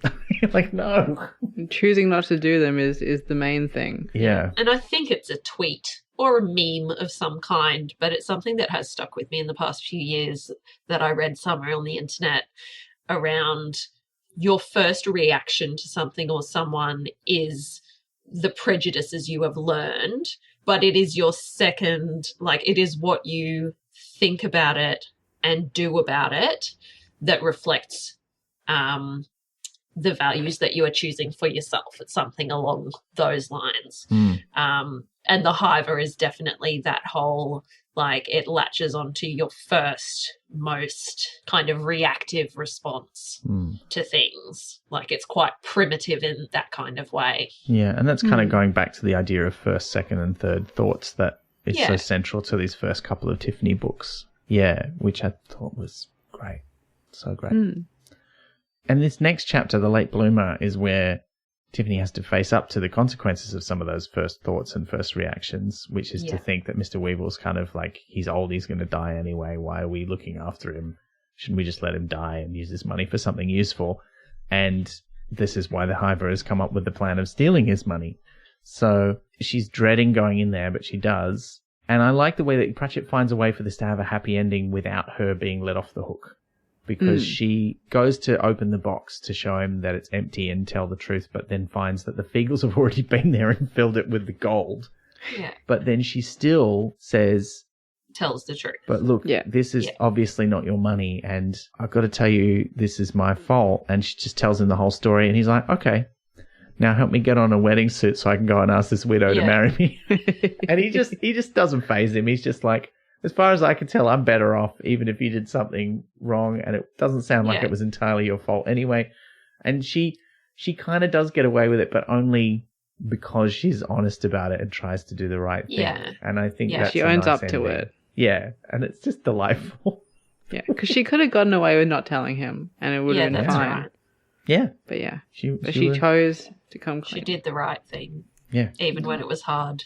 And then he gets to marry the. It's lovely. So He's I've just just got done it so much, spring in but his there's step. so many good moments. Yeah, there really are. But I like that this chapter kind of balances that out because you've got this sort of moment of everything's worked out and it's joyous, but there's still hard yards to do. We've got to go Yeah. up the hill, get away from everyone. And it's clear to Tiffany that part of Granny's plan is she says, I'm coming with you to help you. She's kind of like, you're going to use me as bait, aren't you, to lure it out. And then we're going to deal with it somehow. I don't know.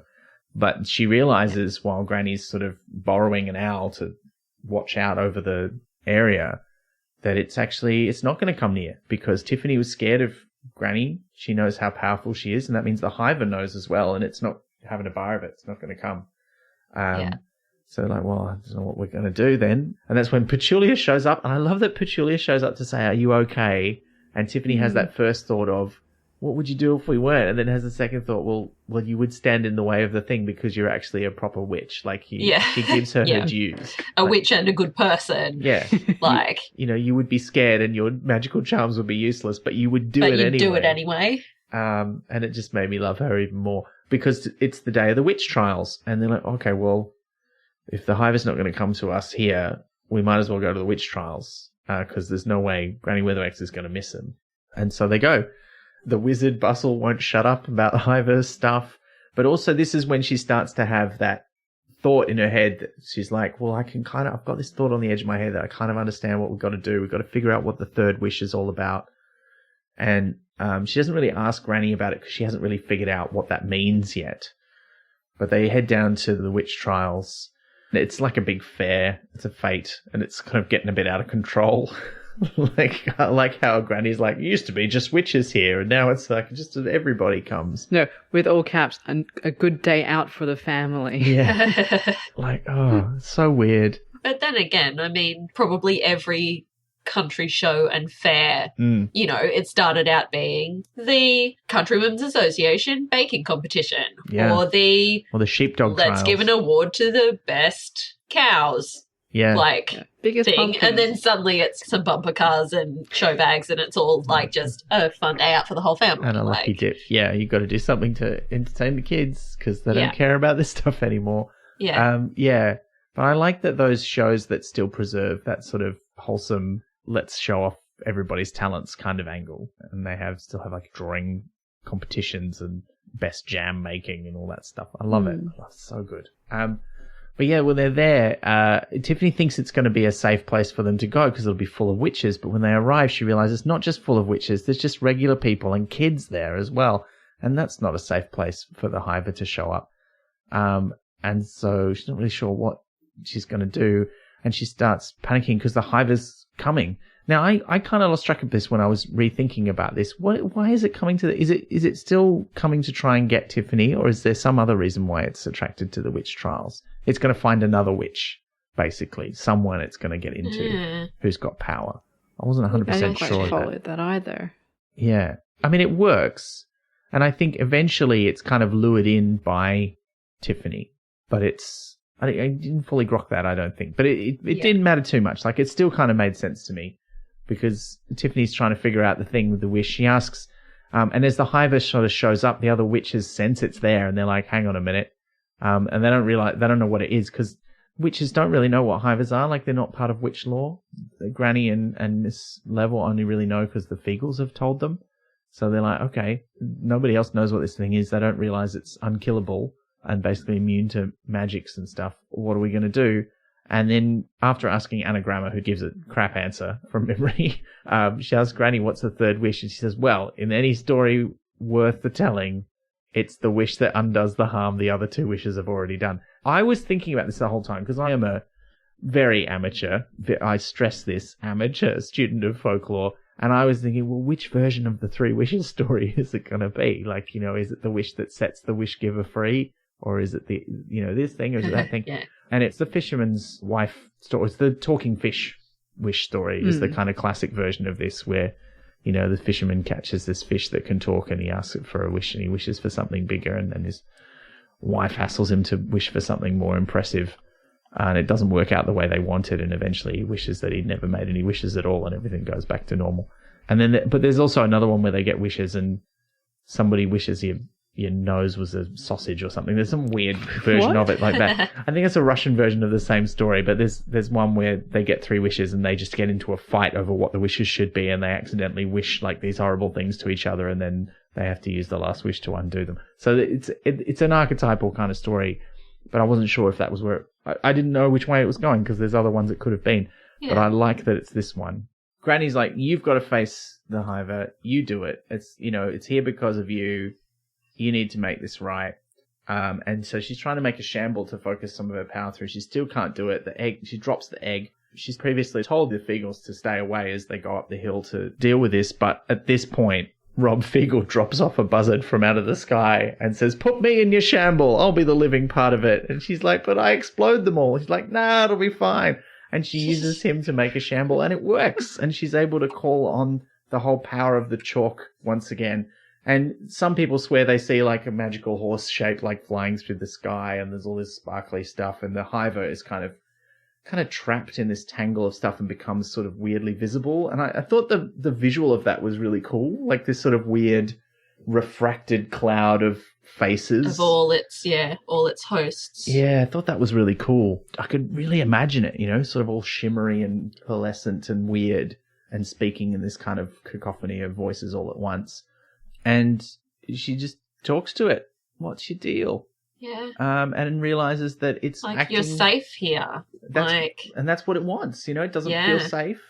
And I love that the conversation goes in all these weird places, but it kind of reveals that the way the hiver sees the world is just endless things, just thoughts and ideas. And you can just look at a tree, but when I look at a tree, I see, you know, because it speaks in the plural, when we look at a tree, we see everything about the tree and everything it's ever been and everything anyone's ever thought about it. And it's overwhelming, and we hate it. And we need to get away from all that stuff and be safe.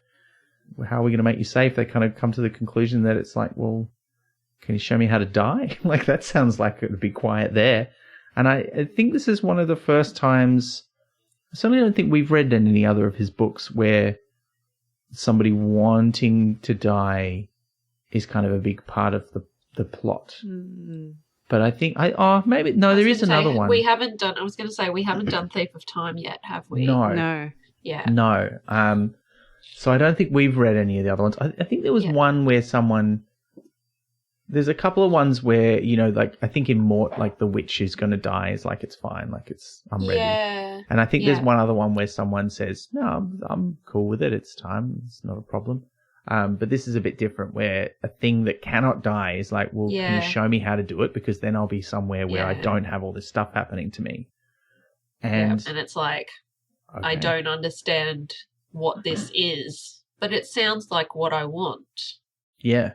As opposed to, you know, it's sort of an existential question, you know, as a human. But for something that just doesn't even understand, like, its existence is so different from ours, it doesn't even have a concept of what dying is. But it's like, I think that's the solution to my problems. I think that's what I want. And it had a long life. Yeah, and because it can't die in the normal way, she uses this magic that she's summoned to open a door into, the Black Desert that has become the sort of weird interim spot for all characters who die on the Discworld. And I mean, we talked about this, I think, in one of our previous episodes, but I think Steph brought it up when we were talking about the truth, that it has become this kind of default, even though what happens when you die in the Discworld is whatever you believe is going to happen to you. But when Mr. Pin and Mr. Tulip die, one of them doesn't really believe anything and the other one believes but doesn't believe in something, and they still end up in this same desert. And now the hiver, which can't die, doesn't have any beliefs about what happens next. It ends up in the desert too, because that's where Tiffany takes it. And Tiffany doesn't know that's where the door goes. Nobody does. Because it doesn't seem like anybody's religions, except maybe, I think the Omnian religion maybe does have a concept of this. Yeah. But everybody else, it's just sort of, it seems to be the default thing that you do. But it Yeah. makes sense But that the it'd be full of witches sand, kind of know. right? Like, it makes sense that it's full of sand because there's like, because of lifetimers being full of sand. So Oh, like yeah. the death desert being made of sand makes a kind of poetic sense. Yeah. Like the default one. But what were you saying about the witches? I was saying, well, it's the witches. It seems they at least kind of know. Granny definitely has an idea and don't know which book it's in. Which book? Where I think she walks the desert. Oh, Either with someone or anyway, again, it could be one of the later Tiffany books. I might be maybe. projecting.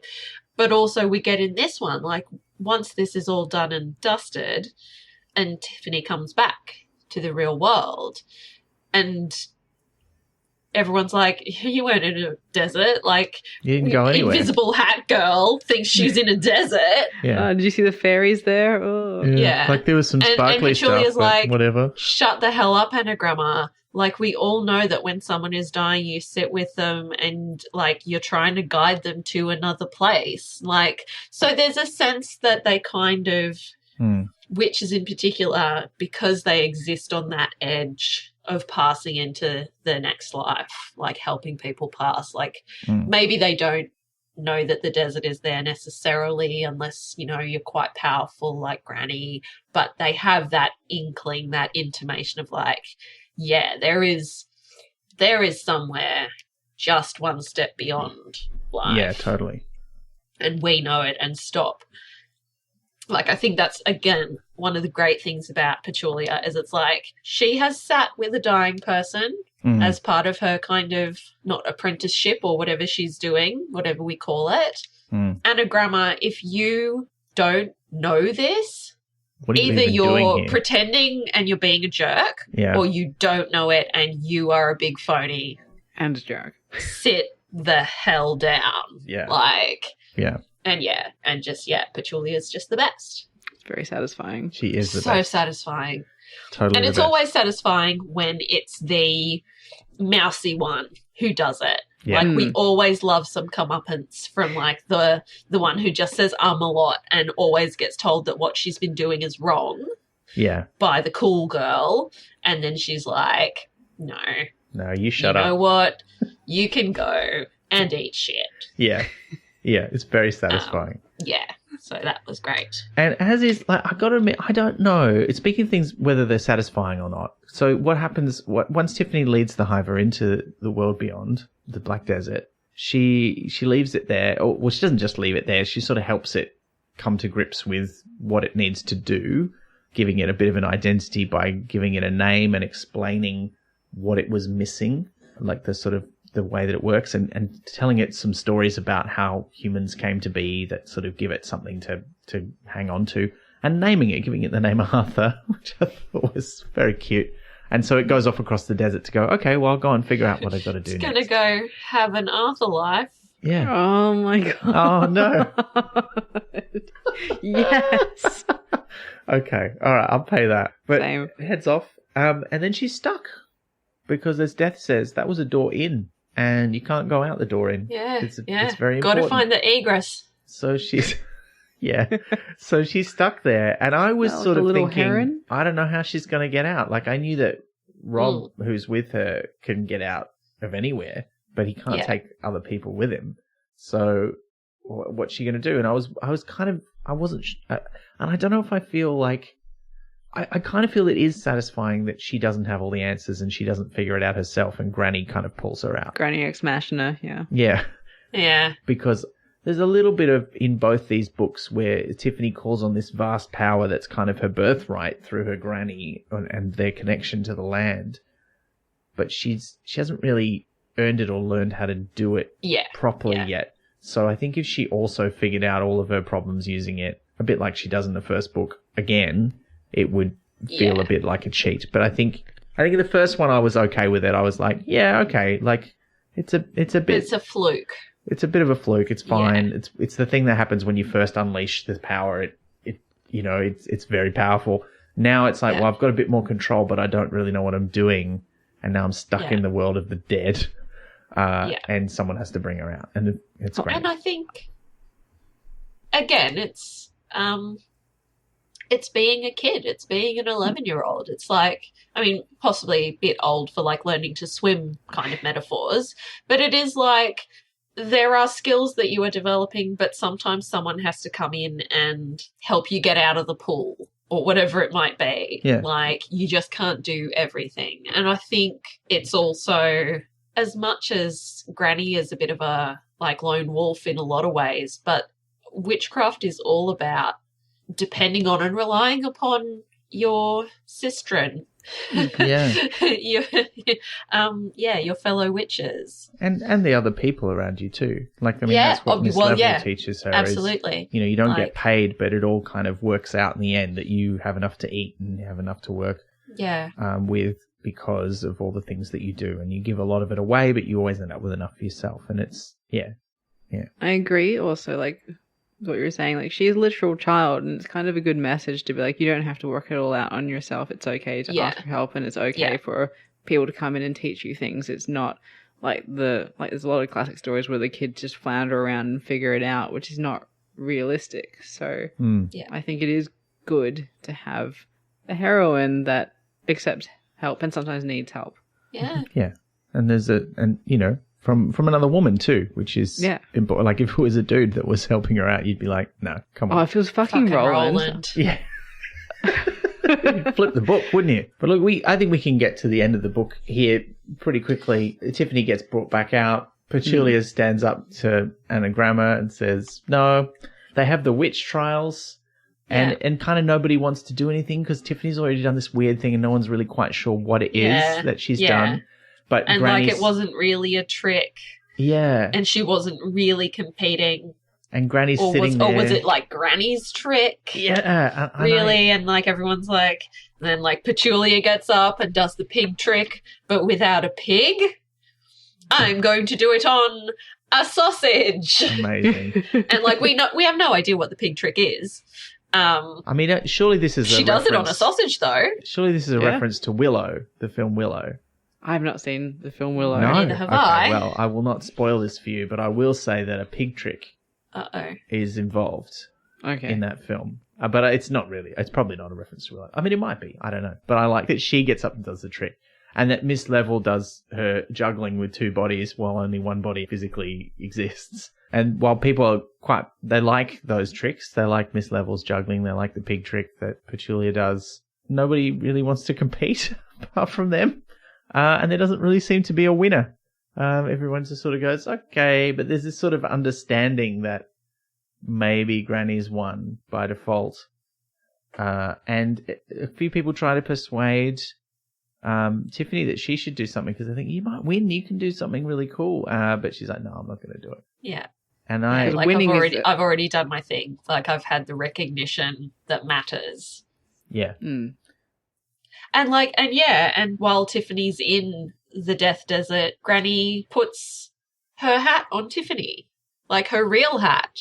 Oh, yeah. So, you sort of, Tiffany doesn't realize until she, wakes up and the other girls in the circle are like, she gave you her hat.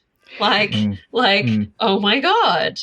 She redeemed from that social faux pas, which was not a faux pas. Yeah. You have an actual hat. And it becomes that thing that,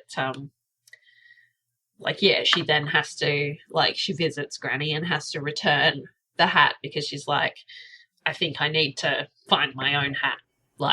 Thank you. And then we have that Leonardo DiCaprio pointing at the screen moment where she talks about the title.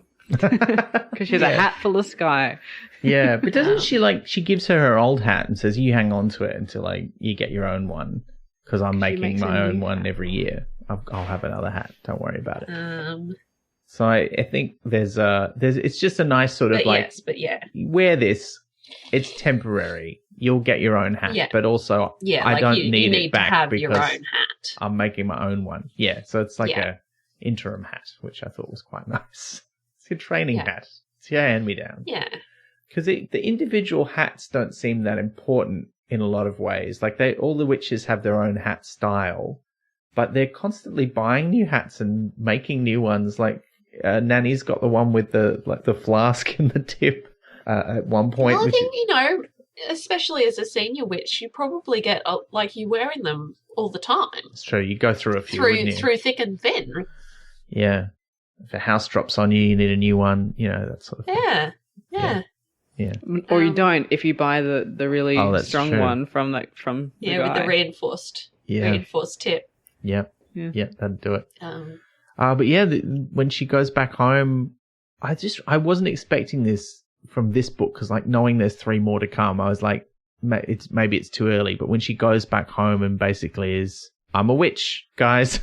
She's wearing the hat while she's doing stuff around the chalk and doing all the dairy stuff and helping people out and just sort of redeeming the idea of a witch in the chalk and not even necessarily explicitly saying it, but just being it. I really liked that. That was great. What a great way to end the book. So yeah, that's a hatful of Sky. She came back better than she was. Yeah. I've come back better than I went. Yeah, and there's a thing about that in this hardcover. Coming back to where you started is not the same as never leaving. And it's true. She's been on a journey. You can talk about again, such a small town thing. Yeah. Because I think there is, I guess especially as a sort of precocious kid like Tiffany, that sense that you might get stuck there your whole life and just pulled into that life. I think that's very real. Yeah. But going back there is not the same as never having left at all. Yeah. You can't cross the same river twice. You can't cross the same river twice. Yeah. It's a different river. It's a different you. You're crossing it differently. For sure. Yeah. Just like Brian is a different Brian. Yeah. Oh, no. Well, look, we've got some great questions, which we'll get into. But before we get to that, are there any bits that we haven't covered or any favourite things that you want to read out? Because, there's so many good bits in this book. I laughed a lot. Yeah. Just a quick shout out to the Feagles having a bath and loving it. That was great. That was very cute. I just want to say I'm pretty sure this book contains the only that I've spotted in all of Pratchett so far, Secret of Monkey Island reference, where the acrobats in the circus that Miss Level used to go to are the Pastrami brothers, who give themselves that name because they think people will think they're more impressive if they sound like they're from somewhere else. And in the exact same way, there's a circus that you visit in the original Secret of Monkey Island game where there's the amazing flying fettuccine brothers who fire themselves out of a cannon. And they are not really called fettuccine either. I'm sure that's a name. I'm sure there's a gag in there where they've made that name up for themselves. I'm pretty sure he would have played it. So I think that might be a little sneaky reference. Or it could just be the same joke from 2 different writers. Who knows? But I'm going to choose to believe it's a reference. That one passed me by. Yeah. Wow. Oh, no. Did it meet your expectations? No. No, it did not. I cannot. I can only make this joke because we were talking about nuts earlier. No, it exceeded them. No. Something about legume. But that's a stretch. Oh, God. Everything's a stretch pasta. I'd we like can't cash you out. While we're speaking of stretching, I'm going to give a shout out to the King's Legs Inn. We'll stretch those legs because I just thought that was very funny. That someone's like, oh, there's lots of king's arms and king's heads, but there's no king's legs, so I've spotted a gap in the market. Yeah. That was, and I thought it was, that was Got to fun. have your point of difference when you're developing business. It's a crowded ye olde inn market, But I also liked that it was just parenthetical rather than as a footnote, which I thought was an interesting choice, but I thought was the right one for that moment. I liked that. I like the line, the Hiver looked like Tiffany, although here it was slightly taller because Tiffany thought she was slightly taller than she really was. And I was like, oh, that's just such a great insight into someone's mind because, That was great.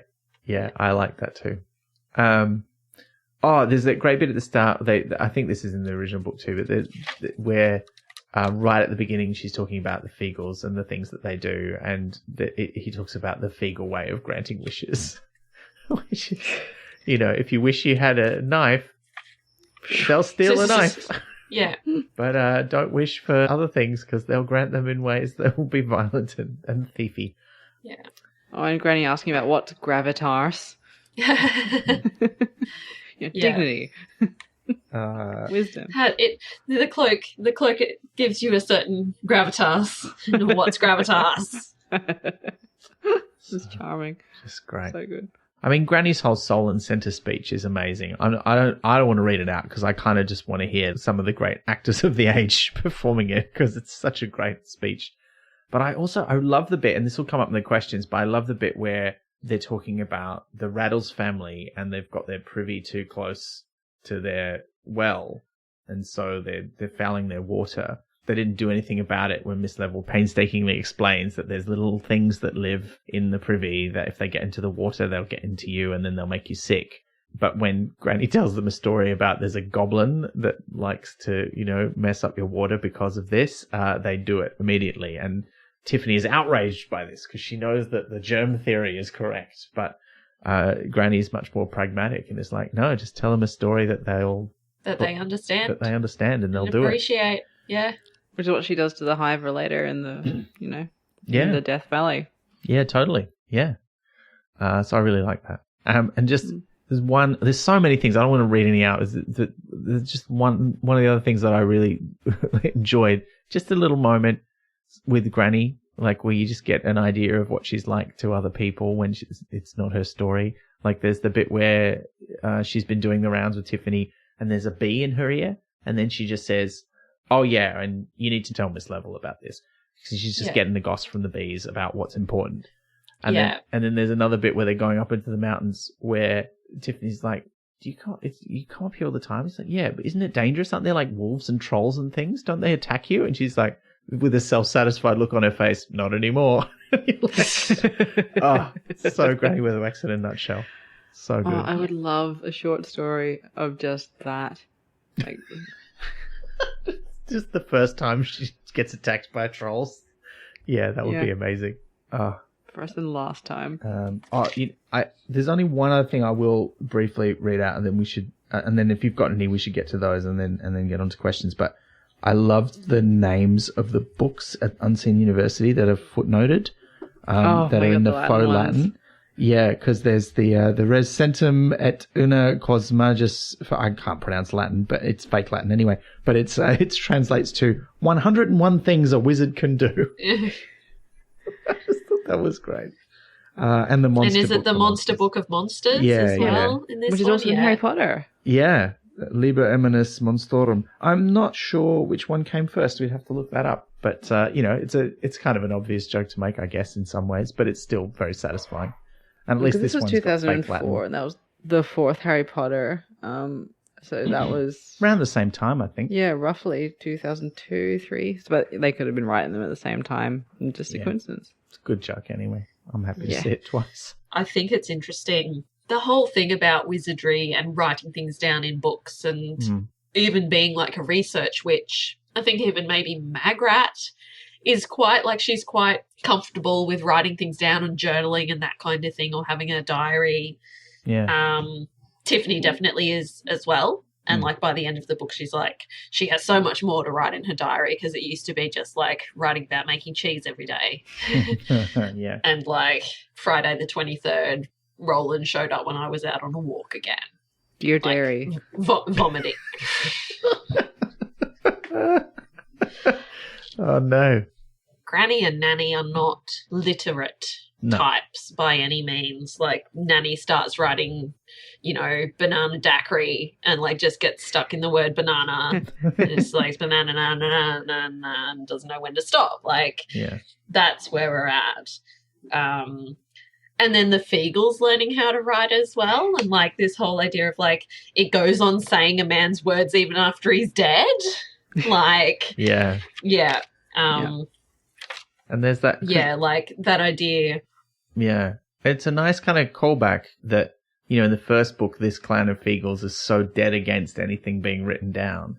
But when you first meet the Feagles, the other clan in Carpe Jugulum, they've got stuff written down already. Yeah. And you're like, oh, okay, well, they're and then this kind of marries them together and is like, oh, yeah, well, one clan likes to write things down, the other clan's scared of it. It's all fine. Yeah.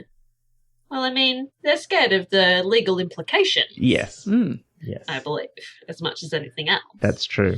But it is, I mean, I think it is, you know, even in our world, you know, writing is a magical thing. Yes. Like, it is an arcane thing, really. Very definitely. But yeah, like, I love all of that. And even, you know, if you think about the horse or, you know, the stone circles and, like, earthworks and, like, underground burials, like, it's all about, like, these different types of inscribing history on something in a lot of ways, or retaining things. Ooh, Yeah. there is one thing I wanted to mention that I feel like should be mentioned that we haven't. Yeah. Henry the horse, who finally gets to live his dream of beating the coach and will not stop running. That was another brilliant moment. Like, just a tiny scene that I just thought made this, like, just one of those things that elevated this book. It was just the best. Yeah. Yeah.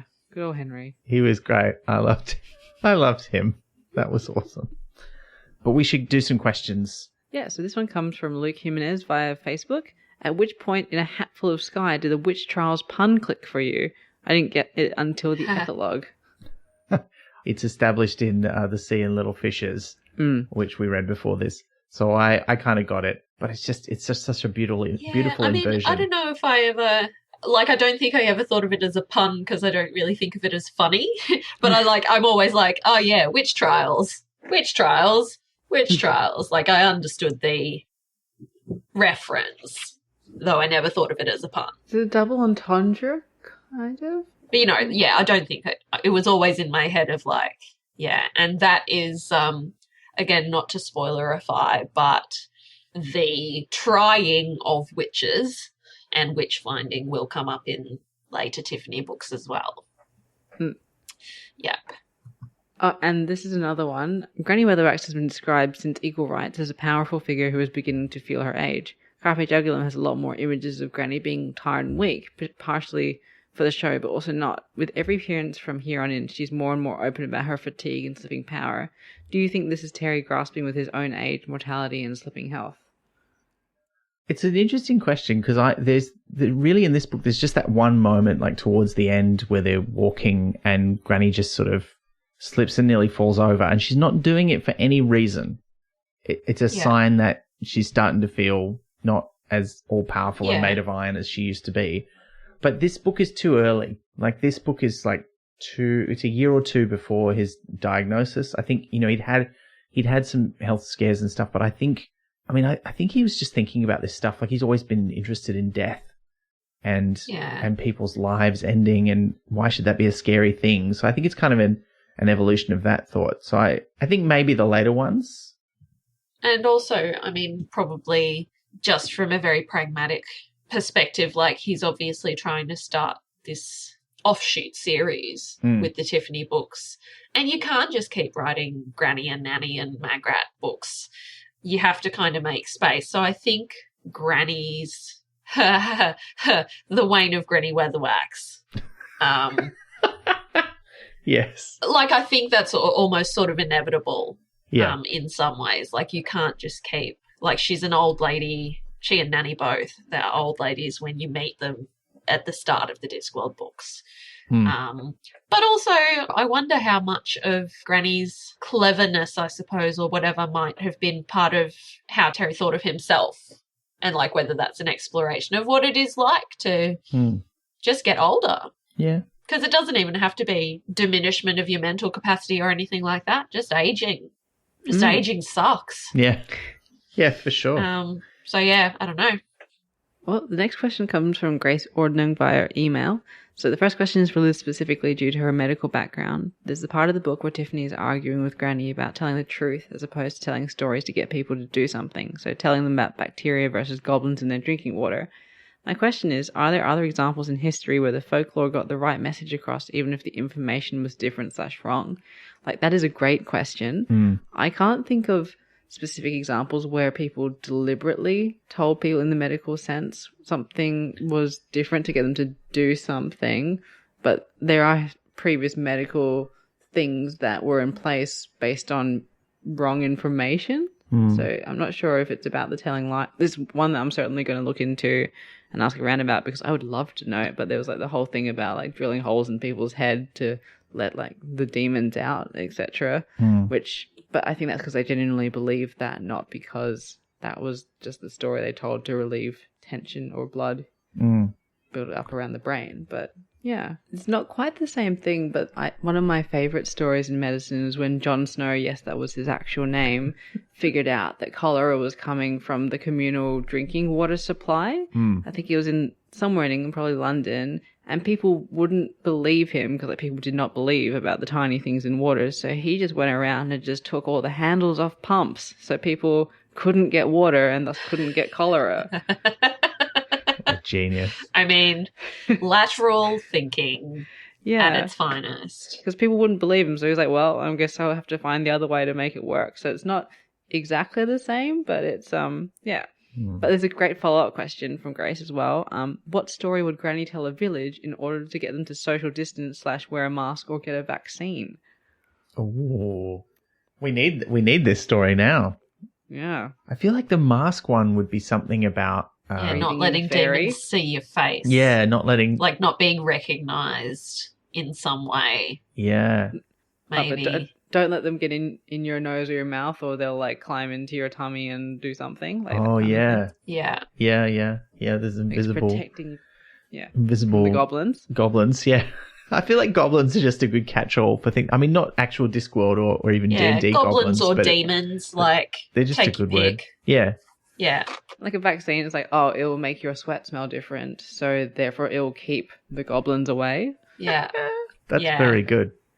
Yeah. I like that. I mean, the way we talk about vaccines, because we still, the simplest way to explain them is not really quite how they work now, but the kind of sympathetic magic version of it, which is if you take a little bit of this thing, it will protect you from the bad full version of the thing, which is not entirely accurate about how it works, but it's sort of, it makes sense. I think that's kind of like, I mean, in Pratchett terms, it's a lie to children, because it's sort of how vaccines started out, but it's not quite why they work, but it's close enough to the truth that, Or I think in philosophy, it's Wittgenstein's ladder. So it's like you need the first step of a ladder, and whether or not it is true or accurate or not or whatever, once you've climbed to the next rungs of the ladder, you can discard the lower ones kind of thing, but you just need to be able to get on the ladder in the first place. I'm sure that's probably the worst and possibly inaccurate summation of Wittgenstein's ladder that has ever been immortalized. And yet it's convinced me, Sally. Yeah, see? I'm Lies on the to first children. rung now. So, similar concept. Broadly, it's a pedagogical tool. You need to meet people where they are. Yeah. Not where you think they should be. Yeah. Yeah. Oh, you're saying really smart things right now, but I've just been like, how would Granny get people to social distance? And I'm like, all right, I've got it. Your ancestral ghosts have detected that something bad is going to happen sometime in the next few months, and they don't know what. So they've all gathered around you. So you're literally surrounded by the ghosts of your ancestors. And if you get too close, if you get within 1.5 meters of someone else, you're going to squish your ancestral ghost, and they're going to be mad. And it's rude. Like, do you want to do that to great grandmother? That's not cool. Yeah, give them some space. Yeah, I love it. They've come back to protect you, and it's pretty uncool to not respect your family in that way. So, yeah. Okay. And then they'll just haunt you for the rest of your days. Yeah, but not in a nice, protective way. Yeah, they'll make your life hell. No. Yeah. We've got a comment from Steve Lave, which is, I find myself wondering if a modern-day Mr. Weevil might like the sound of a Land Rover hearse, which is an excellent Prince Philip reference for people who haven't seen that Prince Philip actually designed his own hearse for his funeral, and it was a converted Land Rover. Wow. So if you haven't seen it, well, I guess we'll put that in the show notes. Yeah. It's amazing. Okay. And then this from Sven via Discord. What would your research area be as a research witch? Would it be better collapsible brooms, for example? Ooh. Oh. I mean, I think so. This is kind of adjacent to my skill set now, like close-ish. But I feel as though, like if you think back to Rincewind kind of books and how spells are vocalized or pronounced or written down. I think something around like a research witch specialization in, getting the right pronunciations or the right spellings or like standardization of spells so that everyone can kind of pronounce them correctly. And it makes me think weirdly. So one of my favorite movies in the entire world is The Mummy. The Brendan Fraser God, Mummy. You are in good company here, Sally. Yes. So it makes me think of Evie, the librarian in The Mummy, sort of being able to read and pronounce all of these incantations from hieroglyphics and hieratic. So I feel like something around that kind of area would be my chosen specialization. Yeah. That's cool. I think I would want to get in on broomsticks, but I don't think I would do collapsible brooms. You ride a bike, you are a cyclist, so I can see that. I would want to look into ways of making them more reliable, but also how do you carry things? Like, how do you make them more practical? Because like when I like the fact that when Tiffany's going to Miss Level's cottage, they tie a rope onto her like suitcase. Yeah, they like lash it together. But you don't get the impression that the suitcase is floating. It's just being dragged behind by the velocity of travel. So I feel like how can you fix a basket of some sort or panniers? That was not how I imagined it at all. Oh no, really? I had imagined it like lashed to the actual broomstick like a crossbar seat. Although I enjoy your whole little like motorcycle and sidecar flapping along behind kind of visual, but not how I had imagined it at all. Your way makes much more sense. But yeah, I feel like make a sidecar. Broom. Does not invalidate your idea at all. Yeah, make a 3-seater, a tandem broom for when the three witches need to work together. And I guess I would work on improving B-mail for everyone. Now, as well as some great questions, and we loved all those questions. Thank you so much for sending them in. We've got some great comments this month about the book on Twitter and in a few other places. A lot of people were talking about the way that Pratchett writes Tiffany and how it represents his writing both of women and girls, but also about relationships between children and parents, but also about the age range. So this is something that we heard from Rachel on Twitter. We heard from Steve on Twitter. But one of the things that Steve in particular said about this is that he feels like, when you're writing for younger readers, he calls it one of the tenets of writing, and I think this is broadly true, that you generally write your protagonist a bit older than your audience. And he thinks that works really well in The Wee Free Men when Tiffany's 9 and the story's not too complicated because the readers will be a little bit younger than that. But he feels like this story is a lot more complicated and subtle, and Tiffany's only 11. So if you're 11 or younger reading this, he wonders whether people reading it will really get it if they're that age, or whether this is more of a YA book. And I thought that was really kind of an interesting point. What do you... Because I feel like... look, I'm a bit biased. I think that reading age is such a subjective thing. And as someone who was reading well above the age they should have been reading when he was young and didn't really get it but still enjoyed it, I kind of like that there's more in it than you're going to get the first time you read it when you're Tiffany's age. The other thing I wanted to say about this is I feel like if we take into account the kind of culture and society that they're painting for Tiffany and the kind of pseudo-historical period in which it's happening, she is, in her life experience, ahead of where someone now would be at 11. Like, she's doing things that probably are more like a young teenager would do in terms of going away from home by yourself to get a job, to be trained. So it is more like a YA book. Yeah. And I think someone reading even if her I didn't even defeat the Queen of the Fairies till I was 17. There you go. Late bloomer. I'm still working on it. Yeah, I think that's fair enough.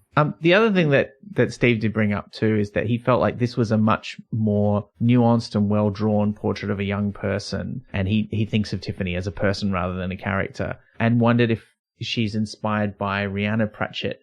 And this is an interesting question because we know that Esk from Equal Rights was very definitely inspired by Rhianna. Oh, really? She's on record saying that, and I think Terry dedicated that book to her, so I think that's pretty clear. But I don't know about Tiffany. I mean, it's hard to say that, when you only have one daughter and you write a book about a young girl growing up. Oh, God, yeah. How could she not be some sort of influence? But I don't think she's directly related. And when you look at the difference between the two characters, they've got some things in common. They're both quite headstrong. They know what they want. And they don't like being told what to do. And they're quite independent. But, when this was written... But I feel like that's true of almost all of Terry's female characters. Maybe that's a chicken and egg issue. Like, is that reflecting Rihanna and possibly other women in Terry's life? Yeah. Or is it just that he thinks men are more likely to be sad drips like Mort? I mean, he's not wrong. He's not wrong. Mort. Wentworth and Mort. But, certainly I feel as though across ages and kind of characters, that's a pretty common trait in Terry's female characters anyway. Yeah. But I would agree with the last thing that Steve said about this, which is that he feels the Johnny books were written from outside, but the Tiffany books are written from B-side, and it makes a big difference. And I think however much Rihanna's a direct influence or inspiration for Tiffany, which I think is debatable, particularly because she was 28 when the first ones were being written, but I think he's right about how they feel. Yeah. Like they're written by a dad or someone who has a loving relationship, who has watched a girl grow up. Yeah. Yeah, and it's hard. Which, when I phrase it that way, I'm trying to be inclusive. It sounded slightly creepy, but you know what I mean. Yeah. But look, I think that's all we've got time for this month, but it's been a great discussion. Sally, thank you so much for being a guest on the podcast and bringing us your perspective. It has been my absolute pleasure. A pleasure and a delight. Well, look, it's lovely. It's lovely to have you here. And if people want to hear more of your opinions about things, and why wouldn't they? Why would they not? Look. Where could they go to find you? Best option, I would say, is Twitter at SalacticaActual. We'll put that in the show notes. We will. What a great pun. Otherwise, I'm happy to pop some little bits and bobs of my own into the show notes. We won't list them here, but tweet at me. I'm hilarious on Twitter. I'm funnier on Twitter than in real life, so I don't know. There's been some pretty amazing puns this episode. Yeah. So you should see my Twitter. All right. I will. Oh, no. Can we survive it? We'd also like to thank all of our listeners, all of our supporters and subscribers. We've had a couple of new ones this last month, so hello. Thank you so much for listening. We've also just recently done a mail out, so hopefully all of you subscribed at the $10 level have got some nice goodies in the mail. I won't say any more. I'll let it be a surprise if you haven't received them. But thank you, all of you. Thank you, everybody who listens and who tells their friends about the show. It all helps. If you want to support the podcast and you don't want to spend money on us, you can review us. You can give us a rating on whatever podcast directory you like. Thank you to the 3 or 4 people who did that in April on Podchaser. Not only has that helped a few people find us through that platform, but also there was a bit of a funding drive going on there, and that's translated into a small amount of money being donated to Meals on Wheels in the US. So thank you so much for doing that. We appreciate it. Thank you. We will be back, of course, next month, and we're going to travel back in time, Liz. We made a promise a long time ago that when we read The Colour of Magic on its 35th anniversary, that we would read its direct sequel, The Light Fantastic, on its 35th anniversary. And guess what, Liz? It's nearly time. Yay. I mean, I enjoyed The Colour of Magic way more than I thought I was going to. So I actually am, despite my groans, very much looking forward to The Light Fantastic, because I think I'd remembered it being a lot more of a drudge than it actually is. Yeah. So... yeah. And it's quite short compared to some of his later ones that we've been reading. So I think that's going to be a nice break from, the 450-page tomes that are in the bit of the Discworld that we're currently up to. And this also means we're going to have read every Discworld book up to a certain point, which is exciting. We still got some gaps because we do skip forward and back a bit to space some of the series out. Maybe you've got questions about that, you can ask us. But you can also ask us questions about The Light Fantastic for our next episode. You can send those into us via social media or email. Use the hashtag Pratchett44 for your Light Fantastic questions, or send an email to chat@pratchettpodcast.com. So thanks once again so much for listening. And please, until we're back next month, remember, leave something out. for your Ondergeist to clean up. You've been listening to Pratchett, the monthly Terry Pratchett Book Club podcast with Pratchetters Elizabeth Flux, Ben McKenzie, that's me, and guest Sally Evans. Pratchett is produced and edited by me, with music by David Ashton of Sample and Hold Studios. You can find us on Twitter, Instagram and Facebook at Pratchett Podcast, and listen to past episodes and support the production of new ones via pratchettpodcast.com. Join the conversation for this episode using the hashtag Pratchett43. Pratchett is brought to you by Splendid Chaps Productions. We make entertainment for your ears, like the Doctor Who podcast Splendid Chaps and time travel comedy series Night Terrors. To find out more, visit splendidchaps.com.